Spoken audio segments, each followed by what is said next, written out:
The story begins with a quiet revelation of a dragon who exists without a name. Since the days when the world was filled with chaos, that presence has endured through ages and memory. Life has unfolded at the foot of the holy Mount Olympus, where the dragon remains in silent solitude. Little creatures grow and decline through passing ages, as those called elves and dwarfs offer devotion and build shrines in quiet reverence for the dragon. Time continues its path toward those known as humans as they walk the land and shape a fragile, fleeting existence beneath the same sky. Memories endure of dark kings and dark queens who build their castles nearby, yet it does not truly affect life upon the mountain where the dragon continues to exist in quiet distance. At times the dark kin come and invite the dragon to join their army, while shadows gather with silent intent, yet no answer is given. At times humans arrive and begin shouting about one god or another, as their voices rise with restless devotion seeking meaning. The dragon chooses to pretend to be asleep, and remains still until they leave, and silence returns once more. Days pass as the dragon watches the sky while lying in a favored place at the foot of the mountain and reaches toward beautiful flowers during warm spring days. Life continues in gentle solitude as the dragon walks through quiet paths and offers apology to the moss beneath each step, as such moments become the shape of its existence. A small human reaches forward with bright joy and calls the dragon as daddy while warmth fills the space between them. The quiet flow of days breaks as one day arrives when a small human calls out to the dragon and draws its attention for the first time. A sudden shock rises as the dragon sees a human and realizes she is a female, while confusion follows with the demand to know how she arrived in such a place. Concern deepens as her small form appears in the middle of winter, wearing nothing but rags, and the thought forms that this is a problem as she softly calls for daddy with fragile uncertainty. Her voice reaches again with a faint that trembles into a louder call for daddy as the dragon is drawn closer by that simple cry. Confusion deepens as the dragon recalls that daddy refers to a human father and questions whether such a role could belong to him.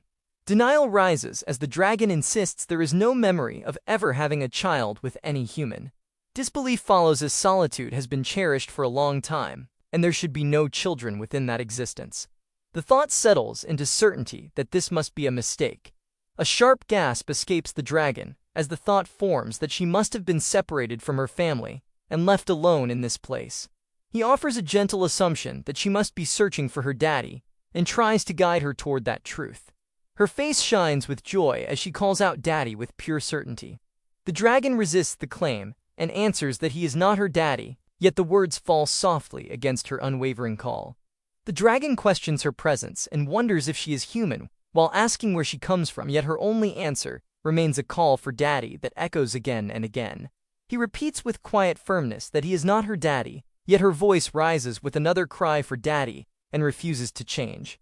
Her small form draws close and rests with gentle trust as a soft smile blooms upon her face, and warmth begins to settle within the dragon.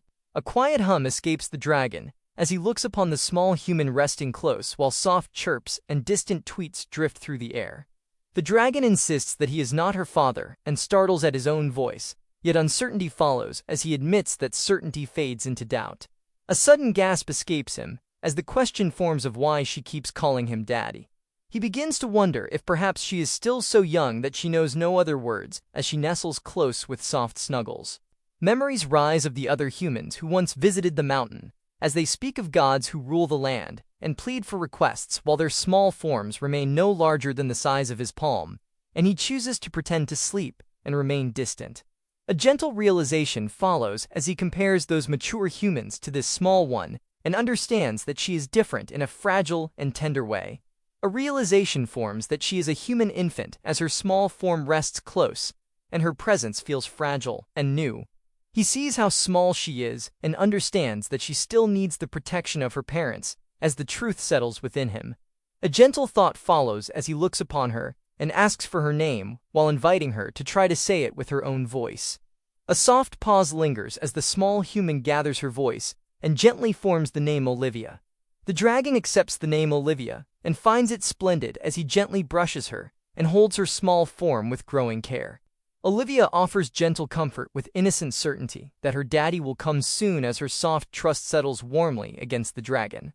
A quiet thought follows that her real daddy is likely worried and searching in panic as the distance between them feels heavy. A quiet truth settles that her daddy never came as time passes without answer, and absence grows heavier. The dragon finds it strange, and believes her real daddy should be searching for her, while doubt lingers, as he cannot imagine why he would not.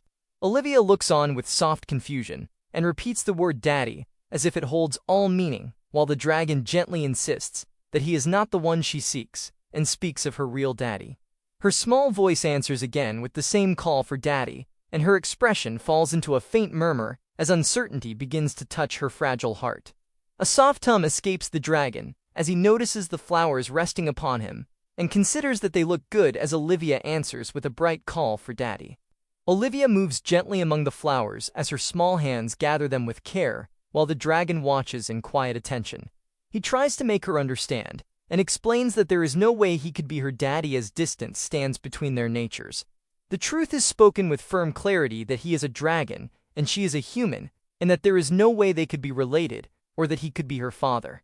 Olivia falters as the flowers slip from her small hands. The dragon notices her unease, and believes she must feel upset because her daddy has not come yet, and decides that something must be done as hesitation follows in his thoughts. He gently asks if she is from Pius, and waits as her silence leaves only a small question behind. A thought forms that she may come from Pias, as it stands as the closest village, and there seems no other place she could belong. The dragon forms a gentle thought that her daddy may have become lost upon the mountain, and that this is why he could not find her, as he seeks a small sign of agreement. He offers comfort with quiet resolve that it will be all right, and that she will be taken back home, soon as a promise begins to take shape within him. The dragon lowers his great form, and invites Olivia to climb upon his back, as an unspoken offer of safety takes shape. Olivia responds with bright delight as she calls the warmth cool, and clings closer, while small shakes of excitement move through her. A quiet realization follows that many years have passed since the dragon last walked beyond solitude, as each step carries a heavy thump through the forest. A light thought lingers that such simple movement brings praise to oneself, as if the act alone holds meaning after so long. A sudden pause comes as the dragon sees the village ahead, and realizes he cannot enter in such a form, as the thought of it feels wrong. A shift begins as power gathers, and a transformation takes hold while his form changes, and carries Olivia safely within his arms. Her voice trembles with surprise as she calls for daddy while the new presence stands before her in a different shape. A quiet understanding forms that remaining in that former shape would have caused fear within the village, and brought trouble upon them. The path nears the village as he tells Olivia they are almost there, and assures her that she will be home soon while her quiet face holds something unspoken. He notices her silence, and wonders what is wrong as concern begins to grow within him. A firm belief settles that her real daddy must have been searching everywhere, and must be deeply worried for her. He thinks that perhaps she feels like she was lost, and now stands close to home, yet her silence remains, and the thought lingers that something within her does not match that hope. A tender thought lingers that Olivia is still so small and so tiny and adorable, as her quiet presence rests close. Gratitude is given as they reach the village, and a direction is offered toward a small house on the outskirts, while disbelief grows that any parent could abandon a child like her. A quiet excuse forms as his gaze lowers, and a single word begins to rise within him as a decision starts to take shape. A cruel voice breaks the quiet as a man laughs in harsh delight, and feels relief at finally being rid of the child, while pride fills him in his human form. As the truth settles before him, and anger rises within his chest with overwhelming force. Laughter rings out with cruel delight, as voices mock the act of leaving a child in the forest, and question it with careless amusement. He boasts with pride that the plan had been clever since her birth, and treats the cruelty as something worthy. He reveals that he told Olivia she was the child of a dragon, and then abandoned her after taking her away, while satisfaction lingers in his tone. A quiet image of Olivia remains as she believed every word with pure trust. Another voice joins with harsh amusement, and declares that the troublesome child ran into the forest calling for daddy, and now freedom belongs to them both as laughter spreads without remorse. A stunned realization rises, as the dragon in human form questions if this man is truly Olivia's daddy, and the thought cuts deep.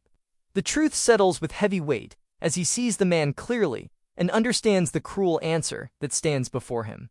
The man speaks with bitter indifference, and claims to be the victim, while revealing that Olivia's mother died giving birth, as if her loss holds no meaning beyond his own grievance.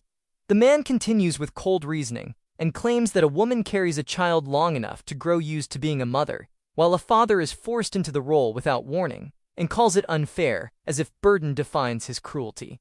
He speaks with mocking ease and declares that a good mother raises both her child and her husband while laughing as though responsibility belongs elsewhere. His voice turns darker as he reveals that the woman died at the moment of birth and treats it as a simple fact without sorrow. He adds that his misfortune had only just begun and holds on to that belief while Olivia remains small and silent as pain quietly gathers within her fragile heart. The man mocks Olivia with cruel words and calls her useless, while claiming she could do nothing and cried all day, as if her pain were a burden to him. A harsh realization strikes as the dragon sees the place meant to be her home and understands the truth behind it. Laughter rises again and fills the space with sharp noise as the dragon holds Olivia close. He realizes that Olivia has never once thought of that man as her father, and that her heart had already chosen a different meaning for that word. A deep realization rises as every time Olivia called out for her daddy, her heart was reaching toward him alone. He understands that in every lonely moment and every fragile call she had been thinking of him. A truth unfolds that Olivia did not come because she was lost as her steps carried her with quiet purpose. She came searching for him on her own as her small heart held on to that path without doubt. Her fragile hope remained bound to the lies that man had told. A quiet thought lingers that she is only a human child and so very small. He understands that she still depends on her parents, and that such a bond should have protected her. A quiet resolve takes shape as he accepts the truth before him. He turns toward Olivia and lifts her gently as her small form rests securely in his arms. A promise is born as he declares that he will become her daddy. The cruel laughter fades into distance as harsh words declare that she is no longer needed in that house and cast her away without care. A new path is offered as he tells Olivia that she can stay with him and that they will live together in the forest on Mount Olympus as a place of belonging takes form. Tears gather in her eyes as the weight of pain meets the warmth of his promise. A fragile voice reaches out with a trembling call for daddy as Olivia clings tightly in his arms. A faint scoff rises with hollow pride as laughter echoes in the background, and he convinces himself that Olivia will be raised into a great person under his hand. A heavy thump resounds as something is cast aside without care, and a voice grants cold permission that he may do as he wants. A violent force erupts into a roaring boom that shatters the stillness and tears through the ground with overwhelming power. Shock grips him as a stunned breath escapes while Olivia cries out in fear. Voices rise in confusion as chatter spreads and questions ripple through the air about what just happened, while a shaken thought admits he forgot to hold back and realizes how strong dragons truly are. Panic tightens around him as he fears the entire house has been destroyed and dread urges escape before anyone notices, while Olivia instead bursts with wonder and calls him cool as disbelief clashes with alarm, and others question the sudden chaos around them. Concern lingers as distant voices hesitate and suggest it may be nothing, yet unease remains since that man's cruel words have already settled deep within his chest and refuse to fade. A quiet laugh escapes him as he accepts one truth from that man and admits within his heart that becoming a father came suddenly and without warning. Olivia looks up with gentle confusion and calls for daddy. He denies it softly and insists it is nothing while carrying her forward through the silent forest as the weight of that unspoken change lingers within him. Since the day he became Olivia's father, he devotes himself to learning and turns countless pages as he studies without rest and absorbs every lesson he can find. Shock bursts from the shopkeeper as disbelief rises at the sight before him, while the young man proudly gathers every book in the store and claims the entire stock of a book vendor in the city as his own. From the day he accepted the role of Olivia's father, his thoughts turn inward with purpose as he spends his time reading countless books. A surge of surprise spreads as the shopkeeper reels at the claim that the entire stock of a book vendor in the city has been bought without hesitation. He learns to cook vegetables until they soften enough for Olivia, and each lesson becomes a quiet promise to care for her better. The books reveal many things and teach him about clothes and sickness, and the ways humans care for their bodies to remain clean. He reflects that life as a dragon stretched long and solitary, and left him knowing little of humans, yet the written pages begin to fill that emptiness with knowledge. When that time arrives, he wishes for her to live happily surrounded by others of her kind, as his thoughts remain steady. He holds a gentle hope that one day she will grow into an adult and find her place among humans with ease. He accepts that he is now Olivia's father and understands that her happiness must come first in his life. A quiet doubt lingers within him as he wonders when that distant future will arrive, while Olivia's cheerful call for daddy gently pulls his thoughts back to the present. Delight shines through Olivia as she admires a small treasure, and her voice fills with wonder at its beauty, while he answers with calm certainty that it is a fine red jewel. She beams with excitement and places a crown upon her head, and proudly shows it off while declaring it matches him perfectly. Confusion lingers as Olivia looks upon the scattered treasures and wonders if they all belong to her daddy. He reflects that these items only came because strangers kept arriving and offering them without reason, and he accepted them without question. He admits he does not know why such things gather around him. He adds that those strangers still helped by bringing clothes and books for Olivia, and believes gratitude should remain for their actions despite the strangeness behind them. Olivia grows silent as she listens, and her small expression settles into thought as she tries to understand his words. A quiet breath follows as she notes that the daddy spends his time reading and learning while Olivia watches him with soft curiosity. A sudden realization strikes him as he remembers the teaching that human children need someone who will love and care for them, and he calls Olivia's name with new purpose. Doubt grips him as he questions what he should do while uncertainty clouds his thoughts. Olivia lowers her gaze with a quiet sigh and remains silent as she listens. Resolve forms at last as he reaches his answer. A soft rush of movement follows as he gathers her close and opens the pages before them as he invites Olivia to read a book together, and his voice carries a simple warmth shaped by newfound resolve. A soft voice begins a tale of long ago in a distant land where a princess once lived, and the story unfolds with gentle care as he reads beside Olivia. Olivia repeats the words with curiosity and quiet effort as she learns the rhythm of the story, and he affirms her with warmth and calls her very good. The tale continues as the princess holds a lizard as her dearest friend within the castle, yet others see the creature as something unpleasant and unworthy. A shadow falls over the story as a servant casts the small lizard into the fire, and the words linger with a quiet heaviness as he continues to read for her. The story answered through gentle telling, as the princess in tears kissed the burned back of the lizard, and that act brought the creature back to life while the form changed into a handsome knight. His tale moved toward its ending as the princess and the lizard knight remained together in a beautiful castle, and their days continued in peace while happiness lasted without end. Joy spilled from Olivia as she declared the story had been fun, and her small voice carried bright warmth. A quiet smile followed as he shared that the same joy had reached him too, and Olivia remained close within that simple happiness. A softer thought settled within him as worry lingered that Olivia had no one to speak with beyond him. Hope rose beside that worry as he believed reading these books aloud to Olivia would help her even a little, and the growing stack of pages became a quiet promise. Time passed into a few quiet days later. Olivia spoke of ancient dragons as proud beings, and her small form held a quiet certainty as she followed the lines within the book. She spoke of a time when dragons who lived upon the holy mountain were known, and her calm tone carried knowledge beyond her years. That those dragons were revered as gods and commanded the faith of the people, while her voice remained simple and clear.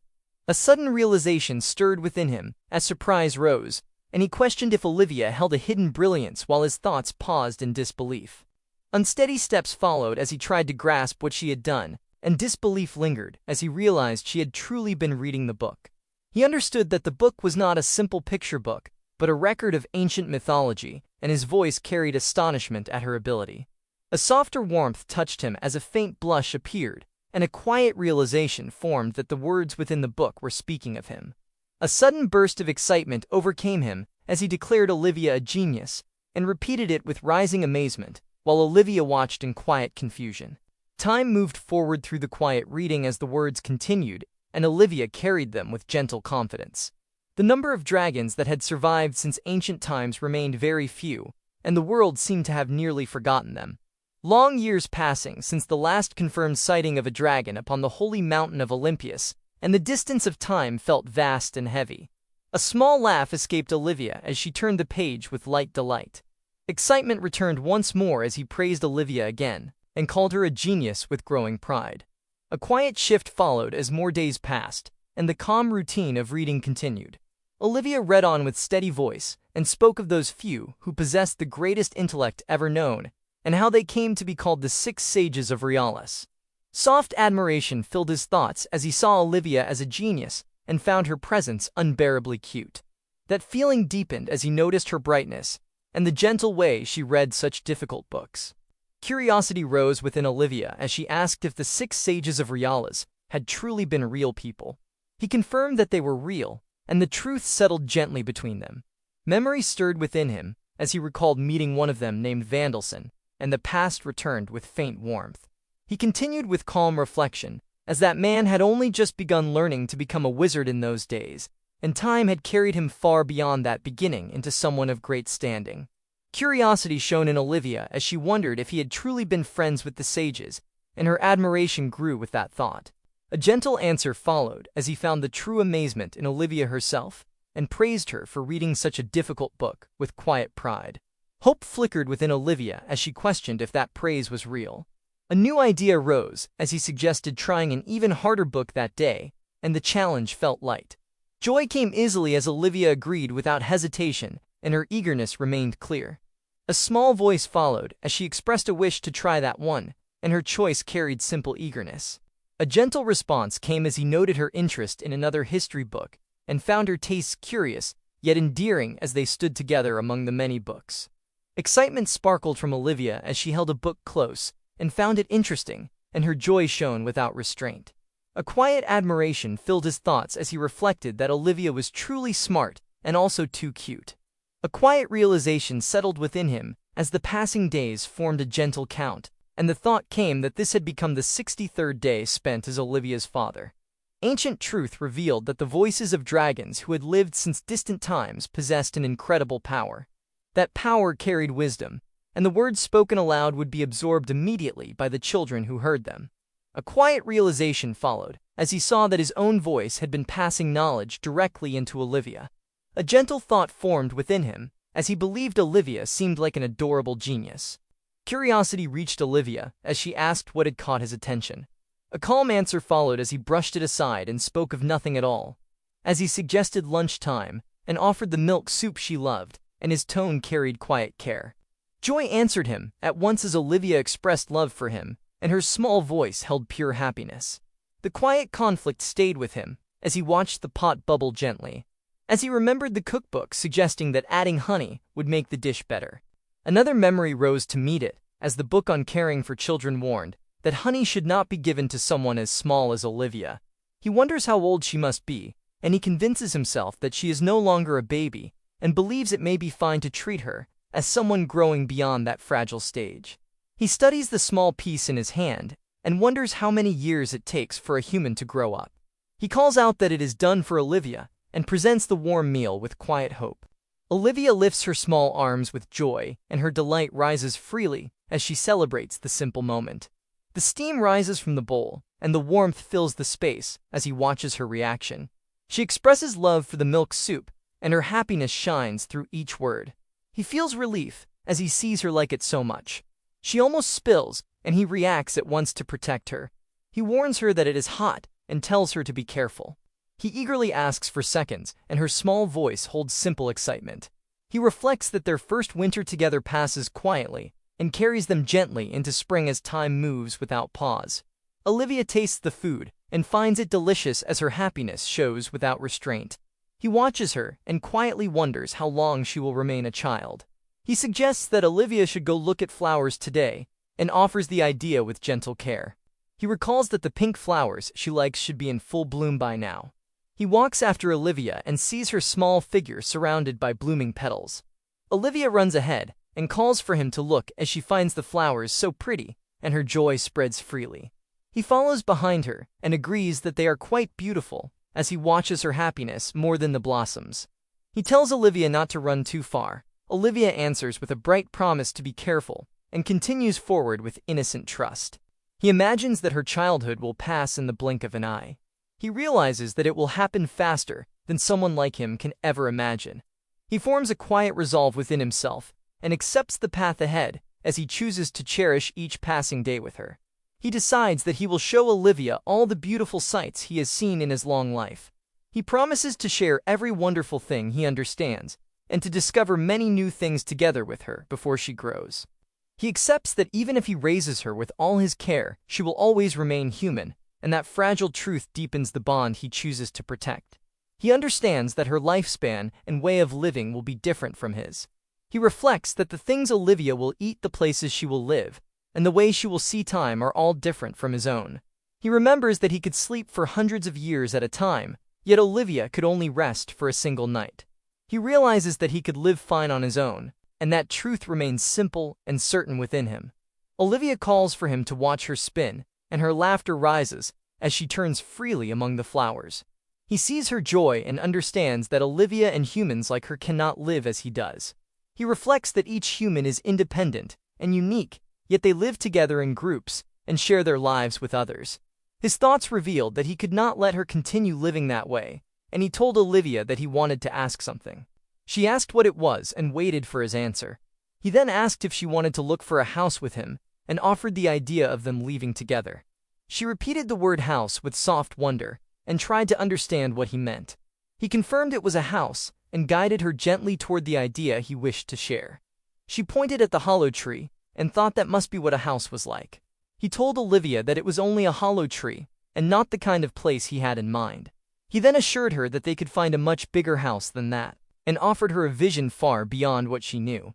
He told her they could find a house so large that even if he turned into a dragon it would not break, and offered her a place strong enough to hold both her life and his true form. Olivia repeated the thought of a big house and tried to picture something beyond the small space she knew. She wondered if such a place meant something like a castle. He considered her idea and accepted that a castle might indeed be the kind of place that could become their home. She remembered seeing one in a book filled with many windows that shone brightly. He accepted that memory and let it become part of the dream they were shaping together. He asked Olivia if she wanted to live in a castle. Olivia answered with simple joy and chose that dream without hesitation. He then told Olivia that such a life would make her a princess and offered her a future shaped by warmth and belonging. She continued her bright imagination and declared that he could become the prince within that castle world she had formed. The promise of a shared home and a new life rose between them and turned into something powerful that neither could ignore. She called out to him with concern and asked what was wrong as his expression changed. He told Olivia it was nothing and asked for a moment so he could calm himself and steady the feeling rising within him. He then accepted the idea of a castle and admitted that it sounded good as he held on to the dream she had given him. Olivia spoke with eager determination and declared that they would make one together and that she wanted to help. He gently refused her worry and told her to leave it to him as he took that responsibility upon himself. He asked Olivia if she would like to go flying that day and offered her a new experience beyond the ground. Olivia answered with surprise and wondered if he could truly fly as excitement rose within her. He revealed that he had seen a castle somewhere nearby and turned that idea into a destination they could reach together. He declared that the fastest way to reach that distant castle was to fly, and he carried Olivia into the sky as the world below stretched wide and the castle rose ahead like a promise. She realized it was a real castle and let that discovery fill her with awe, while they drew closer to the place that had once only lived in her imagination. He urged Olivia to hold tight and not let go as they rushed. He descended from the sky and reached the ground at last as relief passed through him. He admitted that such a long flight had left her tired as he stood before the vast structure now within reach. A heavy crash followed their landing, and the sound spread across the area with force. She admitted that such a long flight had left her tired as she stood before the vast structure now within reach. Olivia sensed the presence first and warned that someone was coming. A sharp voice rose as someone approached and demanded to know who stood there while tension filled the space. Recognition followed as that voice struck a memory and revealed a connection to the elder dragon of Mount Olympus. The figure stepped forward with force and authority and called out with familiarity after a long time apart and addressed Miss Claria. Claria declared with urgency that the castle belonged to the Dark Queen Merdia, and believed that this arrival meant agreement to join their army as suspicion shaped her words. Olivia quietly recalled that the word army had appeared in the history books and tried to understand the meaning behind it. Claria questioned the creature on his back and focused on Olivia as confusion replaced certainty. She observed that the small figure looked human and struggled to reconcile that sight with what stood before her. He revealed that Olivia was his daughter, and presented her with pride while asking if she was not adorable. Claria was overwhelmed by shock as the truth struck her, and she struggled to accept that a daughter of a dragon could be human. She rejected the claim, and believed it to be deception, as she refused to be fooled by what stood before her. He warned her to be careful before anything could go wrong. The dragon bent the sword with ease and showed strength far beyond ordinary resistance. Claria cried out in distress as her hex blade broke, and the loss struck her with disbelief. Olivia watched in shock and realized that the blade had been broken. He insisted that he had not meant harm, and explained that he had only tried to take hold of it as the situation slipped beyond control. Claria gathered herself and declared that a dragon of such size must be defeated at once. He tried to correct her and made it clear that this was not the reason they had come, as he sought to stop her before things escalated further. He denied any intention to join them, and he revealed that his aim was to speak with the Dark Queen. He expressed the desire to ask for a favor and held to that purpose despite the tension. Claria echoed the words and lingered on the meaning of that request. The moment settled into reluctant acceptance as she allowed the path forward to open before them. Claria declared that as Lady Meridia Knight she would hear the request, and asked what the dragon wished from them. He revealed that the wish was to have the castle, and expressed it as a simple desire. Claria accepted the meaning and acknowledged that this was all, and that she understood. Claria reacted with a cry of shock as the request struck her with overwhelming force. He explained that the castle seemed large for only 2 people, and reasoned that it would be enough for his purpose. He then asked if his daughter and himself could move in until she grew up, and revealed a simple wish for a place to stay. He added that the air there was not good, and intended to bring the castle back to his mountain as part of that plan. Olivia brightened with excitement and imagined living in the castle as joy filled her voice. Suddenly Claria collapsed to the ground as her strength gave way. Olivia then noticed Claria's condition and believed that something was wrong with her as worry filled her voice. He grew concerned and called Olivia to come down as unease spread through his thoughts. Olivia answered with simple agreement. He turned toward Claria and called out to her with urgency as the situation shifted into concern. He held Claria in his arms and called to her with concern as he asked if she was all right. Claria murmured to her lady with fading strength and revealed how sudden the collapse had been while weakness overtook her. Claria stirred with faint awareness and expressed frustration at the lack of sense that had led to this state as her voice carried both strain. He decided that Claria must be taken inside at once as urgency guided every step forward. He carried her toward the castle while Olivia followed close beside him. He entered the castle while carrying Claria and called out in urgency as he asked if anyone was there, and revealed that Claria had collapsed. Olivia looked around the silent hall and called out as well while searching for any presence that could answer them. He raised his voice and called for the Dark Queen to come out and revealed again that Claria had collapsed. Olivia sensed the emptiness of the castle and believed no one was there as uncertainty filled her voice. He refused that thought and assured her that someone was coming as he held Claria close and waited. A fierce presence rose and demanded to know who had dared to summon her, and questioned what fool had disturbed her slumber, while a threat followed that none who stood before her would leave the castle alive. She revealed herself as the Dark Queen Meridia and declared her name with power, as she warned that such barbarism would lead only to death for those who trespassed. Olivia looked at the Dark Queen and believed she saw a sheep as innocent confusion shaped her words, while the Dark Queen rejected that claim and declared her true identity with force. The Dark Queen felt her grand entrance ruined and lamented that careful preparation had been wasted as frustration lingered within her. She then sensed the immense magical energy before her and questioned if he was the elder dragon of Mount Olympus as recognition began to form. He accepted that she remembered him and confirmed his presence. He confirmed that he was the dragon who lived on Mount Olympus. Meridia trembled with confusion and questioned what this meant as she wondered why a member of the most powerful ancient race would seek her, while she revealed that she had only lived quietly within her castle.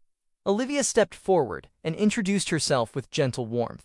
She steadied herself and declared again that she was the Dark Queen Meridia as she tried to regain her composure.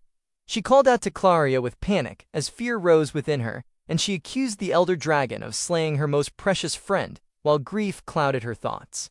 Meridia lamented with intensity and declared that life had turned cruel, as she questioned how she could take a bath without Claria by her side. He reacted with confusion and repeated the word bath as he tried to understand her grief.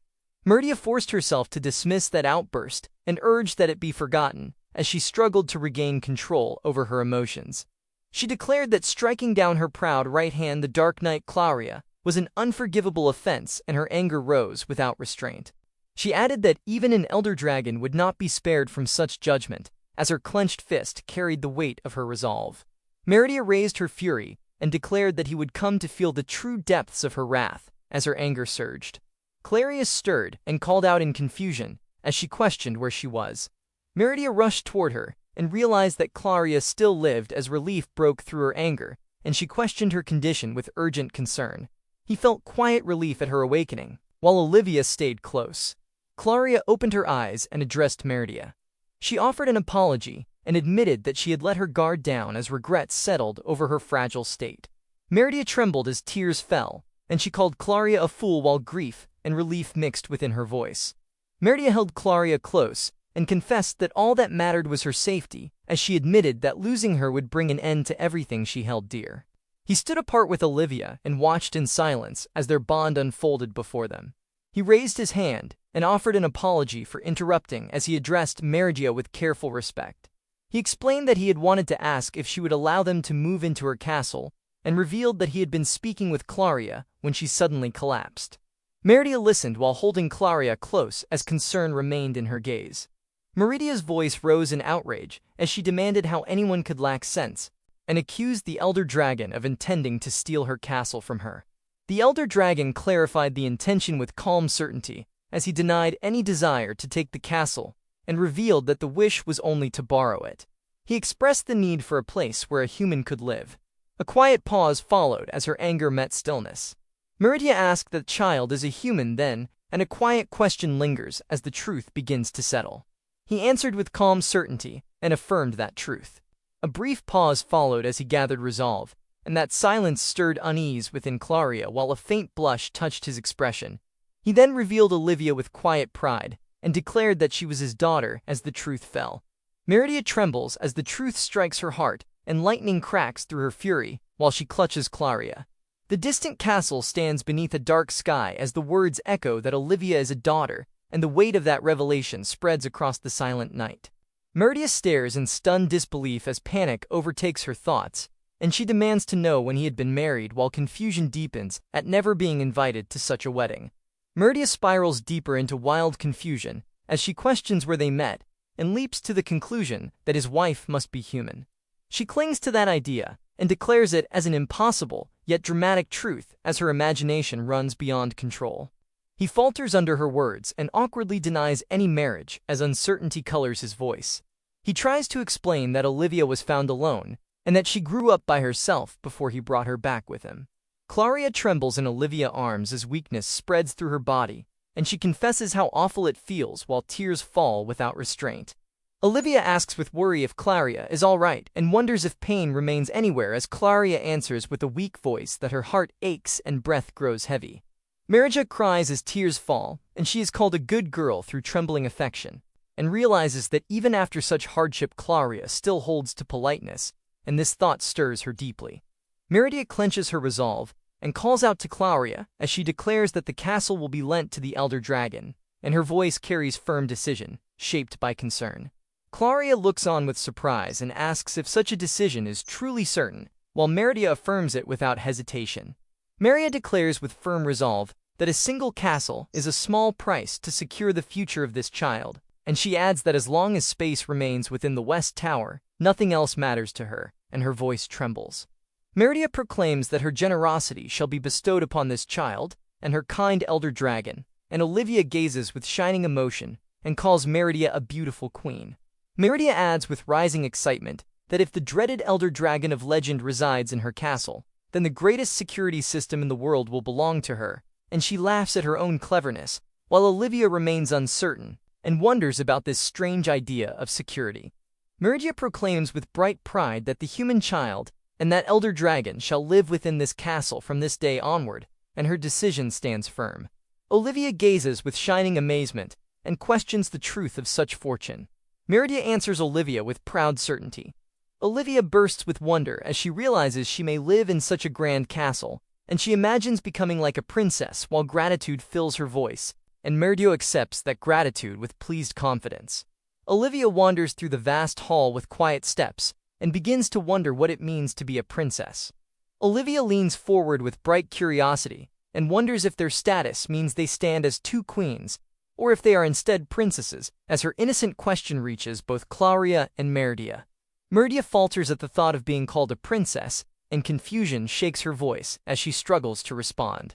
Claria gathers herself, and admits that such a title does not suit her, as she serves as a loyal knight, and though a distant past once tied her to the role of a princess knight, that time has long faded, and lets out a gentle sound as happiness colors her face, while Meridia holds her. He turns with an easy motion, and decides that it is time to return home, and Olivia answers with bright agreement. The sky trembles as ropes groan and stretch, and the world itself seems to shift under unseen force. Olivia bursts with delight and praises her father with shining admiration as she marvels at the sight of him carrying an entire castle, while Meridia cries out in shock and demands to know what madness unfolds. Meridia protests with rising disbelief as she realizes her castle is being carried away by ropes from the world tree, and she questions the sanity of such an act while Claria struggles to keep balance and reports with alarm that the castle has begun to fly as the ground falls away beneath them. The distant voice reflects that the others seem to be enjoying themselves, while far below the castle drifts through the sky carried by unseen force. Meridia cries out in panic and calls for Claria to hold steady while fear grips her, and she refuses to be left alone in such chaos. The tale concludes with simple certainty as this wild journey becomes the reason they gained a home.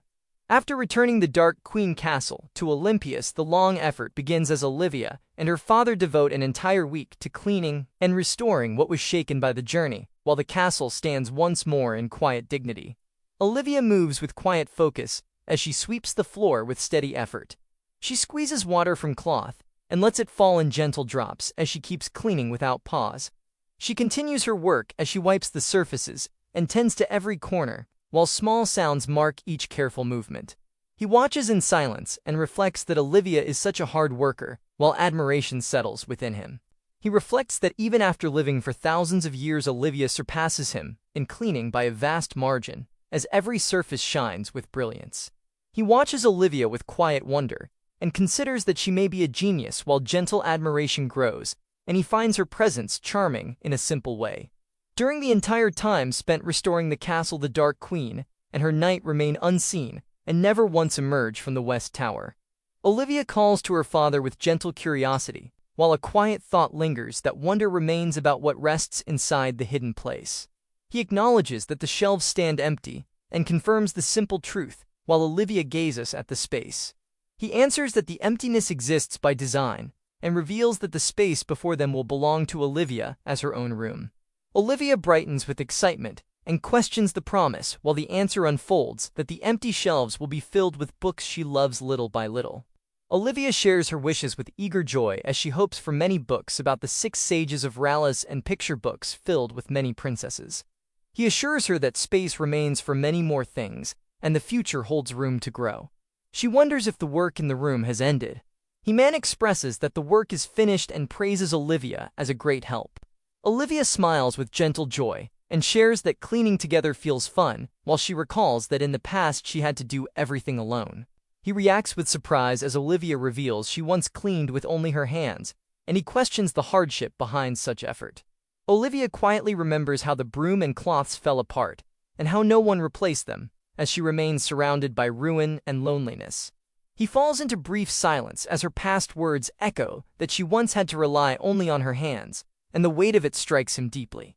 Sudden urgency breaks through as he calls Olivia with force, and in a swift motion, he throws himself forward. He faces Olivia with fierce devotion, and declares that he will do whatever it takes to make her happy, as his resolve burns with intensity.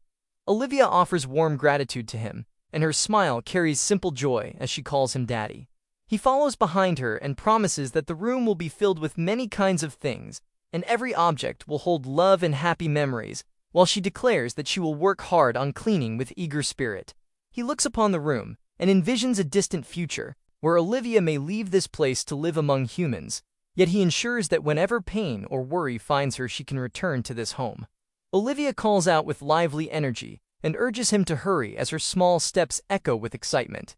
He then acknowledges that only one place remains untouched and declares that the West Tower stands as the final space left. He reflects that the answer is clear and accepts that she truly did, while Olivia speaks with hesitation and reminds him that Meridia forbade anyone from going there. He considers the thought in silence and admits a wish to clean the place for them, since they were allowed to live within the castle, yet he concludes that their wishes must be respected because it is their home.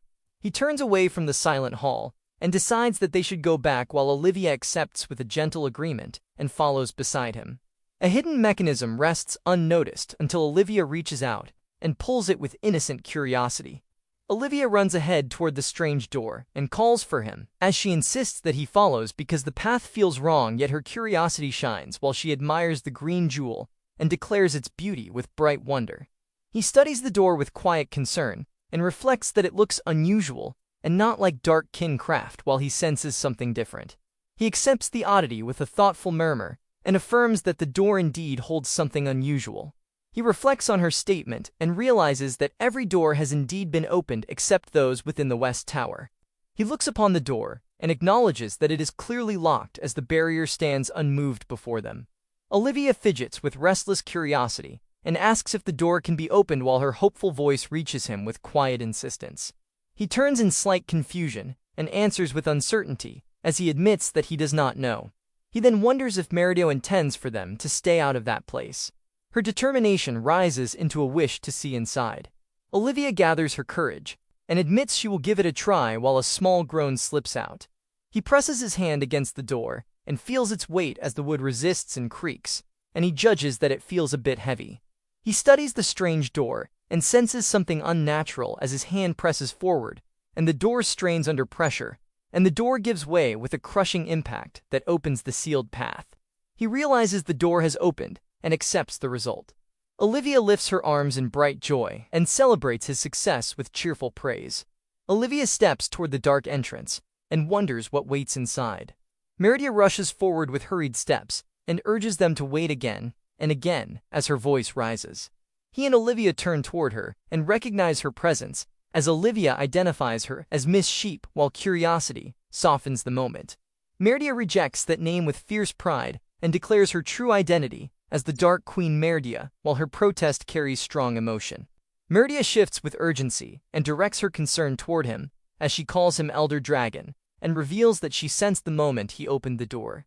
He receives it with quiet acceptance, while his attention remains steady on her presence. He admits with strained regret that he should not have touched it, as unease lingers across his expression.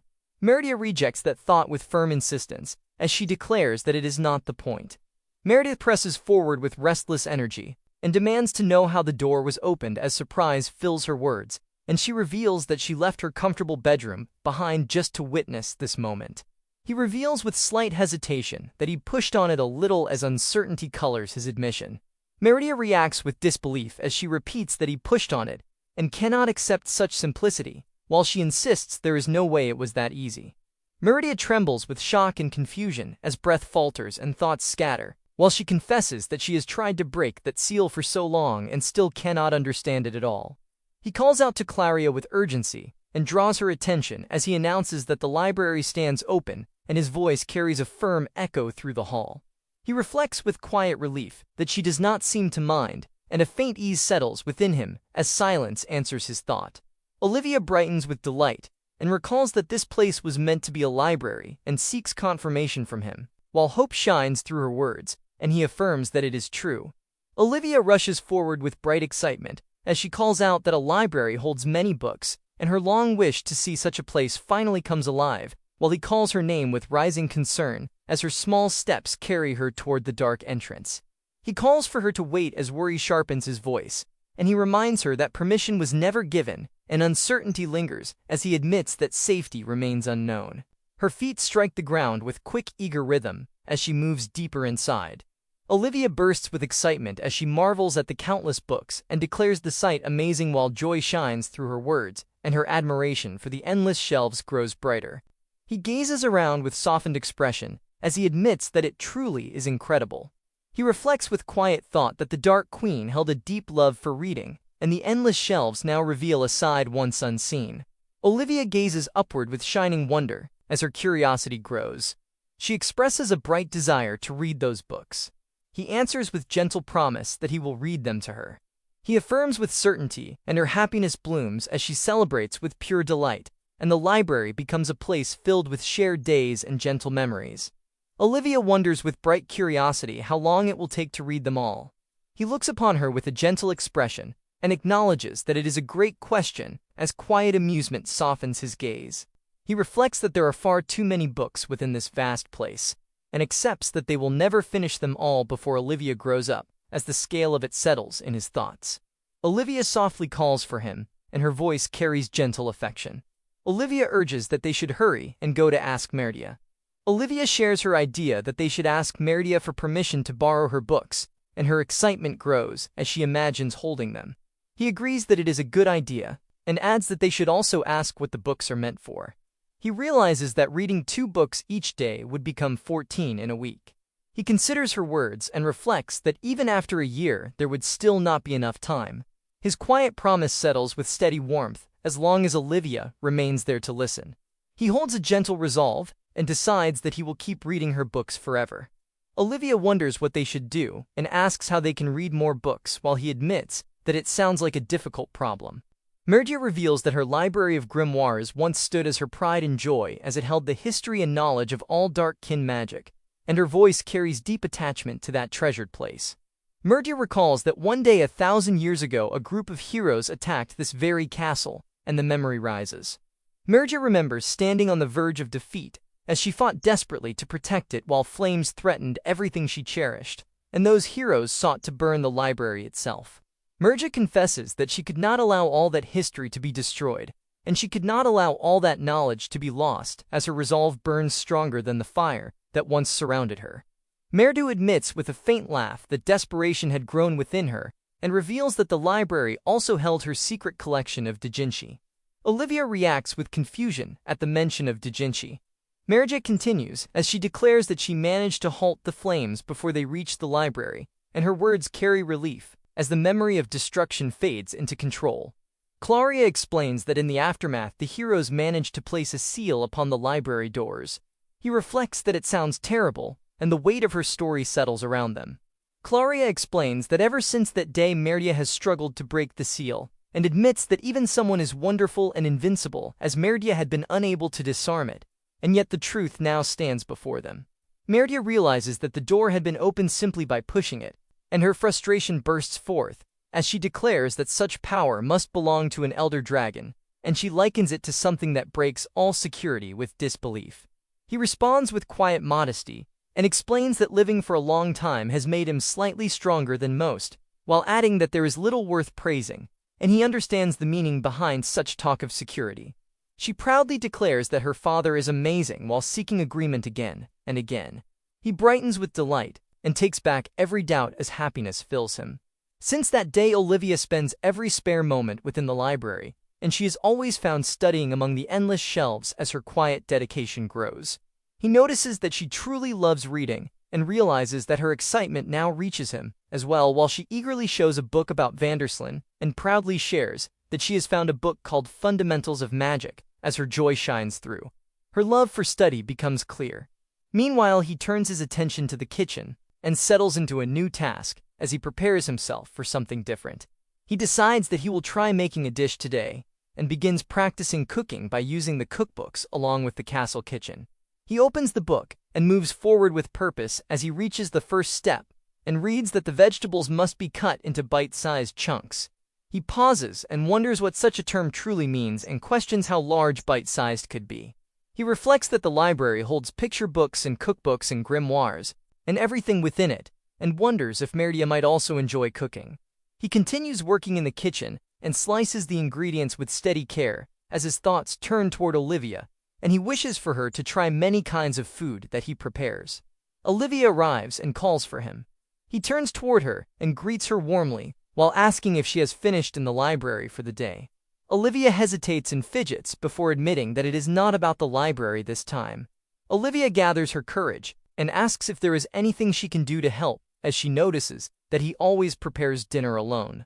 Olivia reflects on her own actions and realizes that she never helps at all and that she is always reading books in the library. He suddenly breaks into emotion and praises her as a good girl. He reassures her that everything is fine. Olivia accepted that reading books in the library belonged to her role, while he claimed making food as his own duty, and a quiet understanding formed between them. Olivia sought reassurance and heard certainty returned as real agreement, while doubt lingered within him, as he admitted a beginner could not keep her safe with knives and ovens, and simple dangers felt too great for his care. Olivia continues to insist that she wants to help, and her determination remains gentle yet firm.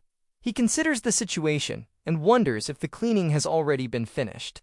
He reflects that such work is something she can handle on her own, and accepts that it is not too dangerous. Olivia reacts with sudden excitement as the idea takes shape. He pauses in thought, and then realizes a simple answer, as he suggests that the library has been closed for a long time, and proposes that airing out the books could be something she can do. Olivia holds on to each word as the meaning settles within her mind. He explains that the books should be laid somewhere the sun does not reach, yet a good breeze must pass over them, and he adds that this will keep them safe from mold stains or bugs. Airing out the books becomes a quiet question within Olivia, as she listens while he recalls reading about it in a book called Work Around the House. He answers with gentle agreement, as he admits it would help greatly if she could air out the books. Olivia lifts her voice with bright wonder, as she declares that Meridia too would be pleased, and hope rises within her small frame. Olivia bursts with joy as she accepts the task with all her strength and promises she will do her best.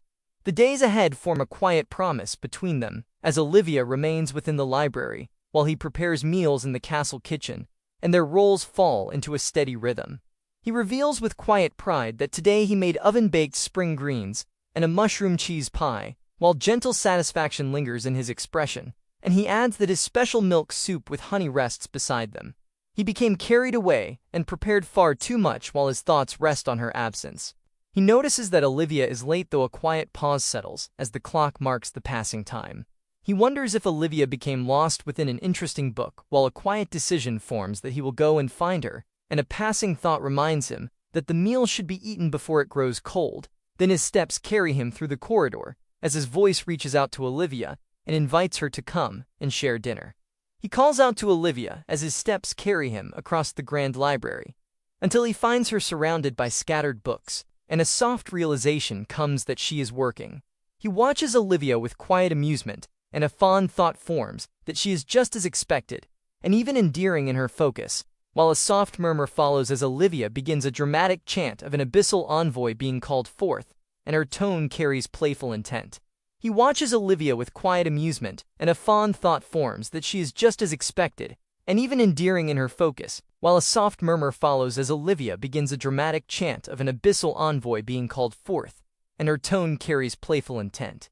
He turns with sudden confusion as the unfamiliar words reach her, and she questions the meaning of crimson depths and pale nadir. A chilling chant rises as the words call upon guiding threads and a wicked heart, and the command to reel her in repeats, while a dark swirling force answers and begins to gather. Olivia remains within the pull of that growing presence, as the strange magic surrounds her. He sees the danger at once, and calls out to Olivia in sharp alarm. Olivia turns at the sound of him, and recognizes him, while the dark aura still lingers around her. He reacts with sharp urgency, and tells her to stop reading at once, as he warns that the words are dangerous and should never be spoken. His thoughts race as he identifies the chant as an incantation used by dark kin, and he understands that it belongs to summoning magic. A dark creature emerges from the summoning void, and its presence presses forward with sharp menace. Olivia stands caught within the swirling force, and confusion rises within her as the unknown form closes in. He moves without hesitation as urgency drives him forward, and his thoughts fix on protecting Olivia above all else while his voice commands her to stay still. A massive force crashes down with violent impact as he reveals his true form, and his body shifts into a great dragon. Olivia stands small before him as lesser creatures scatter near her feet, and the fear of the moment tightens, yet his towering form stands between her. He moves in a sweeping surge as his great form drives forward, and the smaller creatures are pushed back. He calls out an apology to the little spiders, even as he pushes them aside, and his intent remains clear as he asks them to stay away from Olivia. Olivia is held within the safety of his reach as her small sound breaks through the chaos, while he declares that she is his precious daughter. He restrains his power as he drives the creatures back and holds his strength in check, while he resolves to keep the heat from harming anything around Olivia. Claria rushes forward with urgency as her steps strike hard against the floor, and her voice rises in sharp demand as she questions what the two of them are doing. Meridia bursts with outrage as her voice rises in fierce protest, and she accuses him of intending to burn down her library, as well, while anger sharpens every word. Her thoughts turn bitter as she questions whether the world holds nothing but barbarians, and her pride in her treasured collection trembles under the threat before her. He sweeps forward in his great form as force surges around him, and he urges the little spiders to return to the dark realm. Olivia lowers herself and hides within her arms as the storm of motion surrounds her and fear presses close.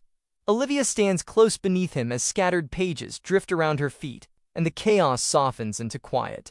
Olivia looks up at him as confusion lingers, and she wonders what that moment was and questions what those spiders were. Claria exhales in relief as tension leaves her, and she notes that the children of Ariadne have been sent back to the Dark Realm without issue. Merja leans forward with sudden concern as she realizes Olivia had been below, and her thoughts shift at once to her treasured books, while worry rises over their condition. He lifts his great head with quiet confidence as he assures the Dark Queen that there is no need for worry. He affirms that nothing will burn unless he desires it, and his control stands absolute, while Olivia watches him in silence. A rush of wind follows as his vast form moves, and the air swirls around them. He gathers her close within his arms as relief settles after the fear, and he reflects that the moment nearly brought a heart-stopping shock. Olivia clings close to him as worry touches her voice, and she asks if he is angry, while her small form seeks comfort in his presence. He holds her gently, and admits the fault rests with him, as he recalls that he was the one who told her to air out the books. Merja turns with unease as realization forms, and she questions if Olivia was the one who used the summoning spell. Claria answers with composed certainty as she addresses her beautiful queen and confirms what now seems clear. Olivia rests in his arms and assures that she is unharmed, while she senses his concern and wonders what troubles. Merja presses the thought further as she questions how a human girl without magic power and unable to use mana could have performed such a spell. Meridia trembles as she realizes the grimoires within the library hold power beyond even most dark kin, and the weight of that truth presses on her mind, even if the spell once seemed simple. He reflects that he had been too careless, and the quiet admission lingers. He lowers his gaze as Olivia gently calls to him. Olivia smiles with bright innocence as she shares that the great surprise has left her hungry. He breathes out softly as remembrance settles, and he acknowledges her wish. He quietly accepts her words as truth, and the tension fades into a gentle resolve within him. Olivia brightens with eager joy as she declares that it is time for dinner, and her excitement carries warmth that reaches him. Olivia beams with delight as she shares her wish to see what he prepared this time. He breathes out softly as remembrance settles. He turns toward them and extends a gentle invitation as he asks if they would join for dinner, and his voice carries a calm warmth that reaches both Mergia and Claria. He gathers his thoughts and reveals with a faint smile that too much milk had gone into the soup. Mergia listens with surprise as the simple truth settles over her. Mergia gathers herself and offers that the invitation could be taken as an apology. Claria brightens with sudden delight as the thought of dinner fills her with excitement, and she expresses that it sounds wonderful. Olivia answers with pure joy as she declares that his cooking is truly delicious. Meredith hesitates yet yields as she admits that insistence leaves little room to refuse, and she allows the invitation to draw her closer, while Claria remains beside her. He accepts their presence with open approval, and his voice carries simple pleasure as he welcomes them to join. Claria embraces the moment with bright excitement and urges them forward toward dinner, while Olivia shares that her book teaches that meals are best when everyone gathers together. He regards them with quiet amusement and notes their deep interest in child-rearing knowledge, while he turns the moment into gentle teasing toward Merdia. Merdia leans forward with bright curiosity as she discovers the dish before her. Merdia joins with warm delight as she praises the taste and declares the meal to be wonderful, while Claria adds that the pie holds its own excellence for her queen. She listens as Olivia explains that the vegetables become even better. Olivia shares with gentle certainty that the vegetables taste even better when placed inside a sandwich. He listens to them and accepts their reactions as they discover the harmony of flavors, and their agreement forms as they declare the combination to be exquisite. Meredith reflects with growing admiration as she realizes that such skill belongs to an elder dragon, and her thoughts rise into praise for his cooking, and adds that such warmth must come from a father's love.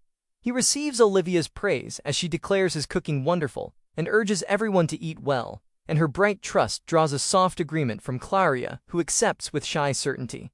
Meridia continues to eat as she reflects with quiet envy that Olivia enjoys such meals each day, and her thoughts linger on that gentle fortune. Olivia answers with playful laughter that carries light warmth. Olivia lifts her voice with eager energy as she asks for seconds, and her excitement spreads across the table. Meridia lifts her voice with sudden eagerness as she claims her desire for more, and her bold request follows Olivia's joy without hesitation. Claria softens with quiet agreement as she admits that more would be welcome. He watches them with a calm smile as he prepares to serve again. He reassures them with easy confidence that there is plenty of food prepared for the day. Meridia questions the abundance with disbelief as she wonders if such a meal was meant to feed a dragon. Olivia answers with bright certainty that she can eat a great deal, and her cheerful claim meets his quiet humor. From that day, the Dark Queen begins to leave her room in the West Tower with growing frequency, and her presence slowly joins their shared days. He pauses in quiet surprise as the thought reaches him that someone wishes to become Olivia's teacher. Meridia answers with firm resolve as she admits her fear of letting harm reach Olivia again within the library. Merja declares her intent to guide Olivia with personal lessons before danger can return, and their shared purpose settles into something unwavering. Claria supports the choice with steady belief, as she explains that those who hold power must learn discipline, and her words place dark kin and humans upon the same path. He accepts the exchange with quiet ease, as he acknowledges that such guidance would truly help.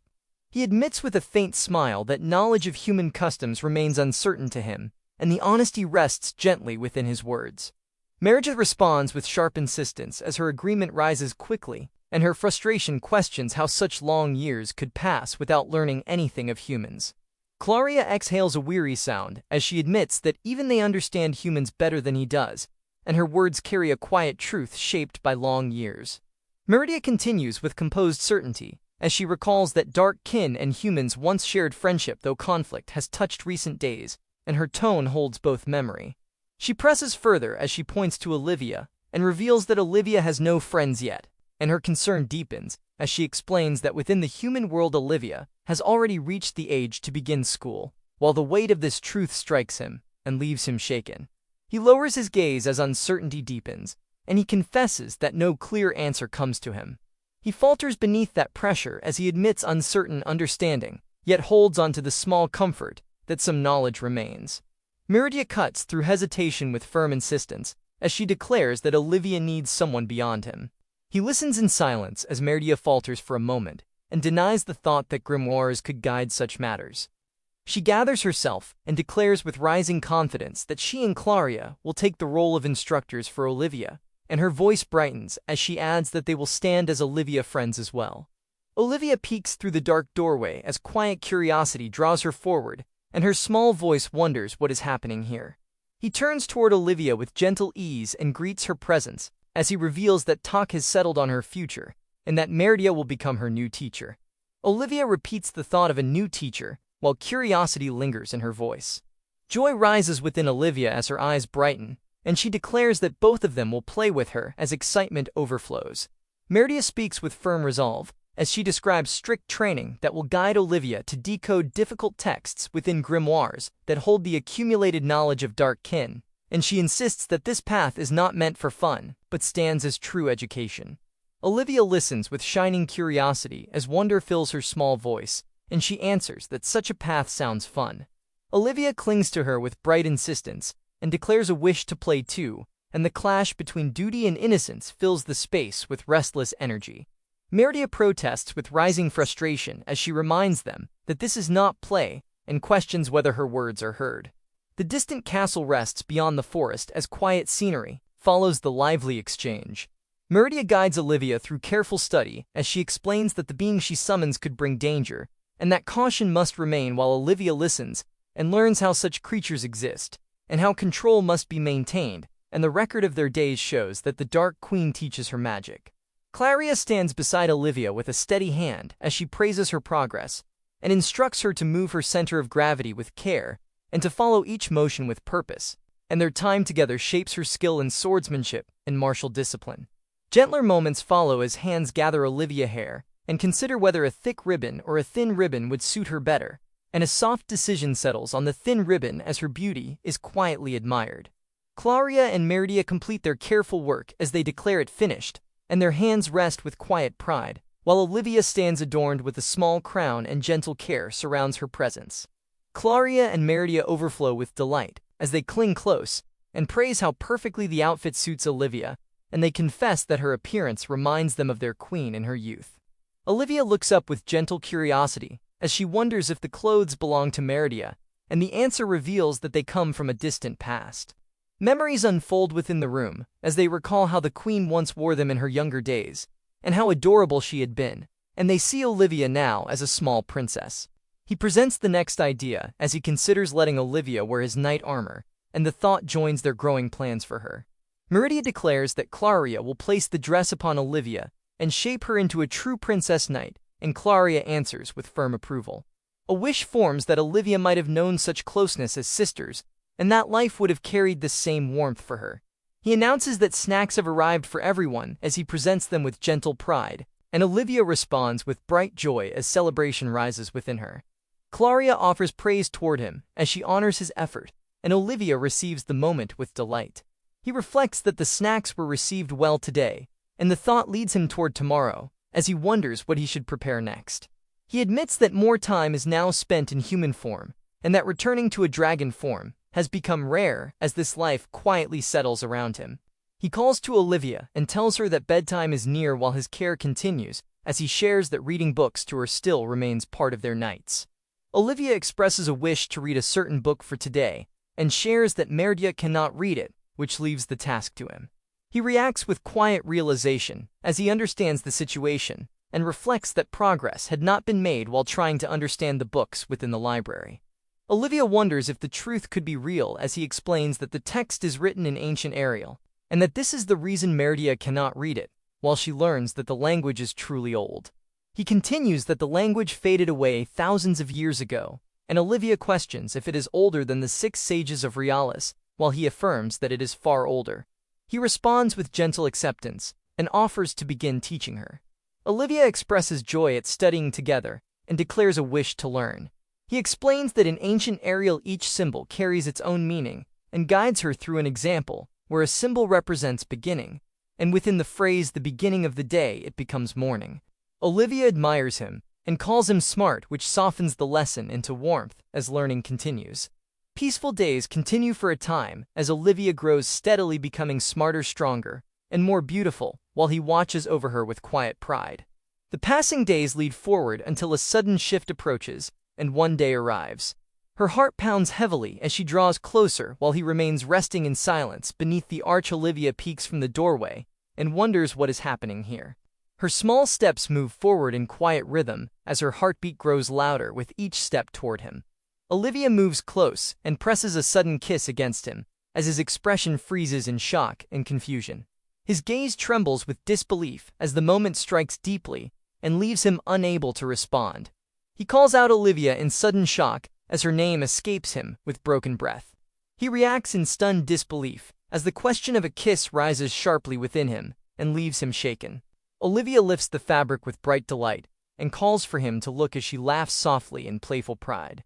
Olivia twirls with joy and declares herself a bride as happiness shines through her and fills the space between them. His thoughts drift with mild confusion as he notices that she has wrapped herself in a simple sheet and wonders if those are lace curtains. He softens and accepts her joy as he acknowledges that she appears as a bride and that the look suits her well. Olivia seeks his approval with bright hope as she asks if it is truly so and waits for his answer with quiet excitement. Olivia brightens and gives thanks with open joy as relief fills her small voice. He leans closer and asks why and what is going on as his voice carries quiet concern. She turns to him with certainty and calls him daddy as she reveals that she has decided something important.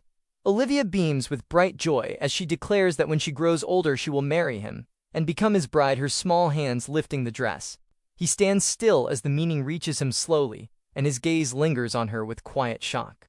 Olivia shares that she reads many books in the library, and her voice carries simple pride. She speaks of a bride and wonders about being married as the thought grows closer to her heart and turns gently toward him. She recalls that when a prince and a princess become married, they live happily ever after, and she accepts that truth with quiet belief. He reflects that it is common for young girls to wish to marry their father, and remembers those words from books as understanding slowly settles within him. Olivia lifts her voice with bright certainty as she declares that she will marry him, and her joy shines without doubt. He becomes quiet and calls her name as hesitation appears, and the weight of her words moves his heart. He answers with gentle honesty as he shares that her feelings bring him happiness, yet he explains that she and him cannot be married. Olivia looks at him in confusion as she questions why not, and her voice carries simple disbelief. He answers with quiet certainty as he reveals that the reason rests in the bond between them, and he is her father. Olivia lowers her gaze and accepts his words as she repeats the reason and understands that she cannot marry him because he is her father. He answers with calm certainty and affirms that truth while explaining that humans cannot marry their own fathers. Olivia holds onto her question and wonders why not, his doubt lingers within her small voice. He admits that her question holds weight and confesses that being a dragon leaves him without full understanding of humans, while he still offers what he knows. He explains that such bonds follow a different path among most creatures. He hesitates and searches for an answer as uncertainty settles over him. Olivia grows quiet as the question forms within her, and she wonders if a day will come. He falls into silence as the thought of her belonging to someone unknown lingers within him. He pulls her close and calls her name as urgency rises, and he confesses that he cannot be her husband. He holds onto her gently as his voice softens, and he promises that he will always remain by her side in the way that only he can be. Olivia looks up at him and calls him daddy as concern begins to rise within her. She studies his face and asks if something is wrong and wonders if he is hurt as worry fills her small voice. He pauses in confusion as he notices the tears and questions why they fall from him, while the drops continue, and he finds it strange. Tears fall from him as he struggles to hold himself together, and Olivia looks at him with concern as she asks if he is all right and realizes that he is crying. He wonders how much longer Olivia will remain by his side as the question lingers deep within his heart. He reflects that as a dragon their time together may pass in a fleeting instant. He lowers himself closer to her and calls her name as emotion gathers within him, and his voice carries a fragile tenderness. He could not become her husband, yet he held a quiet promise that would not fade, and he bound it to forever no matter what path awaited them. He vowed that he would always remain at her side.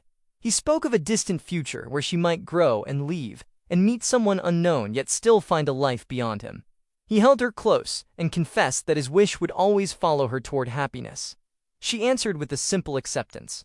He speaks through tears and promises that no matter how many decades, centuries, or millennia pass, he will always be her father.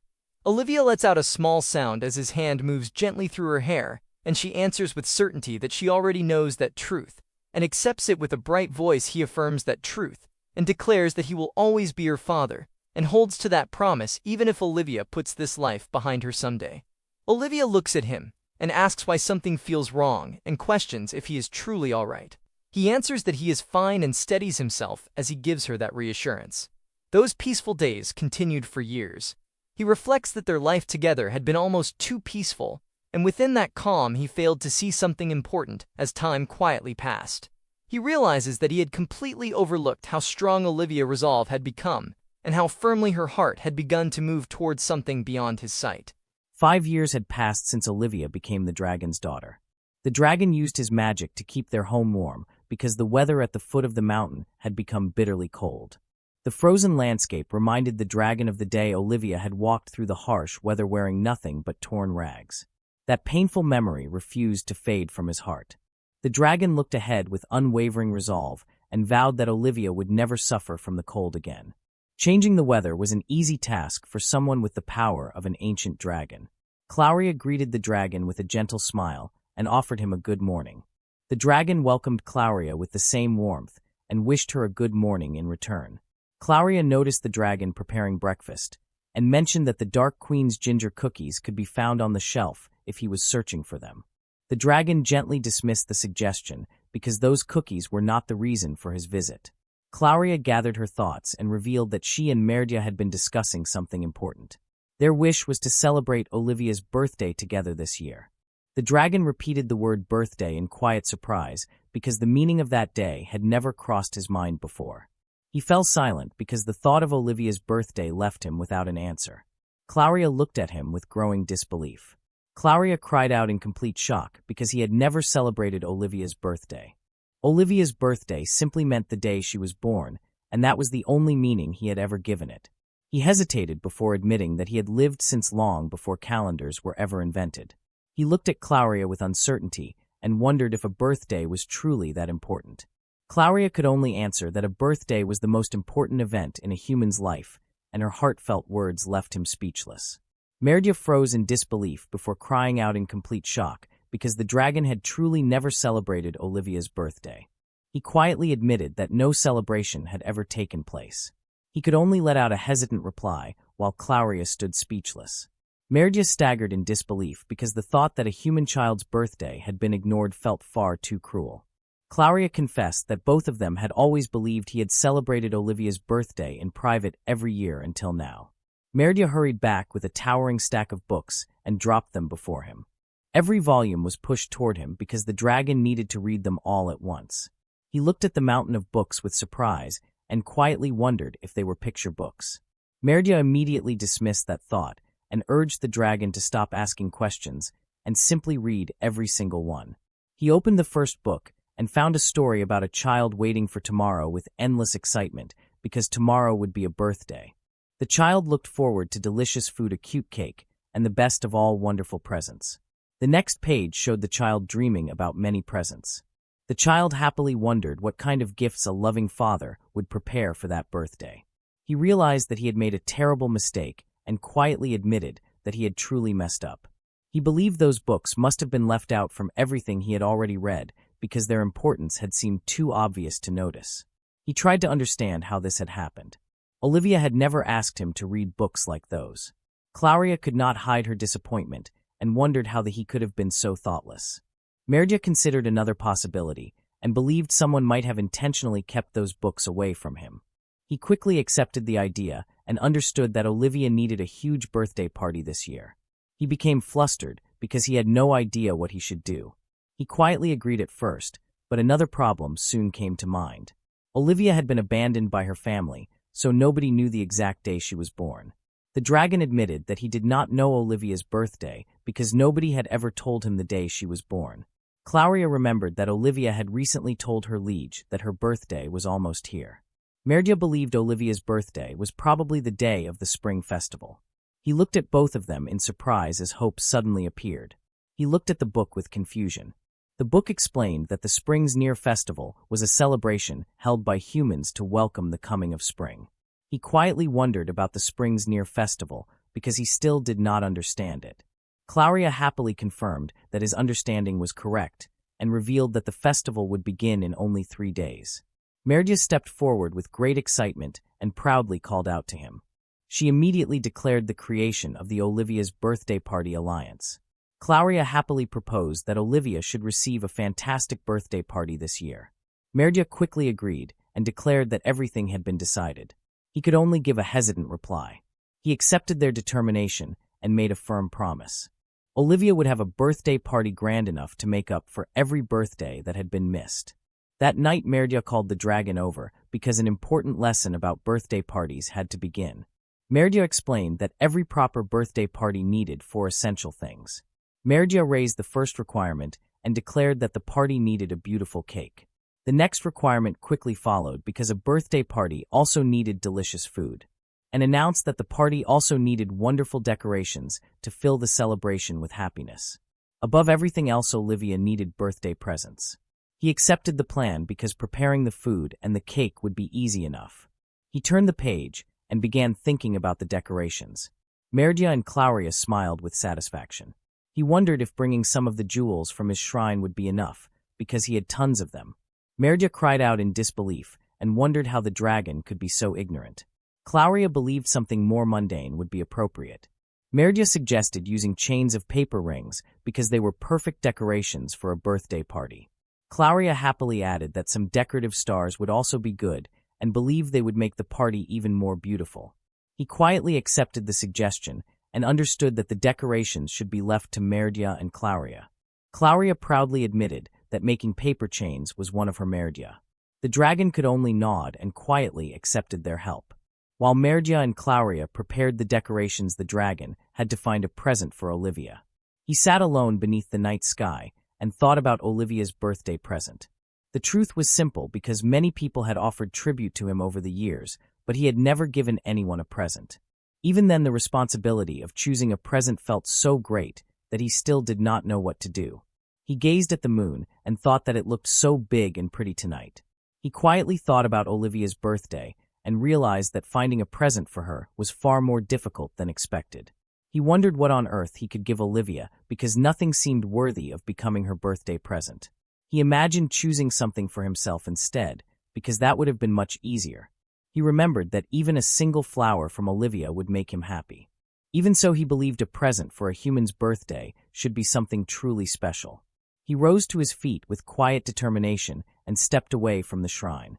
A soft breath escaped as he prepared to search for something worthy of Olivia. He looked at the countless treasures humans had given him over the ages. Those were the things humans had offered him, but none of them felt right as Olivia's birthday present. He looked over the countless treasures and remembered that people had given him all sorts of things long ago. Even so, none of them felt right for Olivia. He picked up a sword and considered whether it could become Olivia's birthday present. After thinking it over, he concluded that it did not feel like a great birthday present. He decided that buying something from humans would be a better choice because humans needed money to buy things. For now, he would take some of those coins and begin searching for the perfect present. He gathered several coins into his hand as they clinked together. The weight of the responsibility remained in his heart because he still was not sure what he should do. He looked at the coins and wondered what a human father would give to his daughter. Finding the right answer felt harder than gathering any amount of treasure. He remembered Olivia's bright smile as she happily called him daddy. He wished to find something that would make her happy. If possible, he also wanted it to be something that would help her grow up healthy. A sudden sound echoed through the quiet night. He immediately turned toward the sound because something had caught his attention. He looked toward the object that had caught his attention. A small black gem rested on the ground and quietly reflected the moonlight. The sight of the black gem awakened an old memory.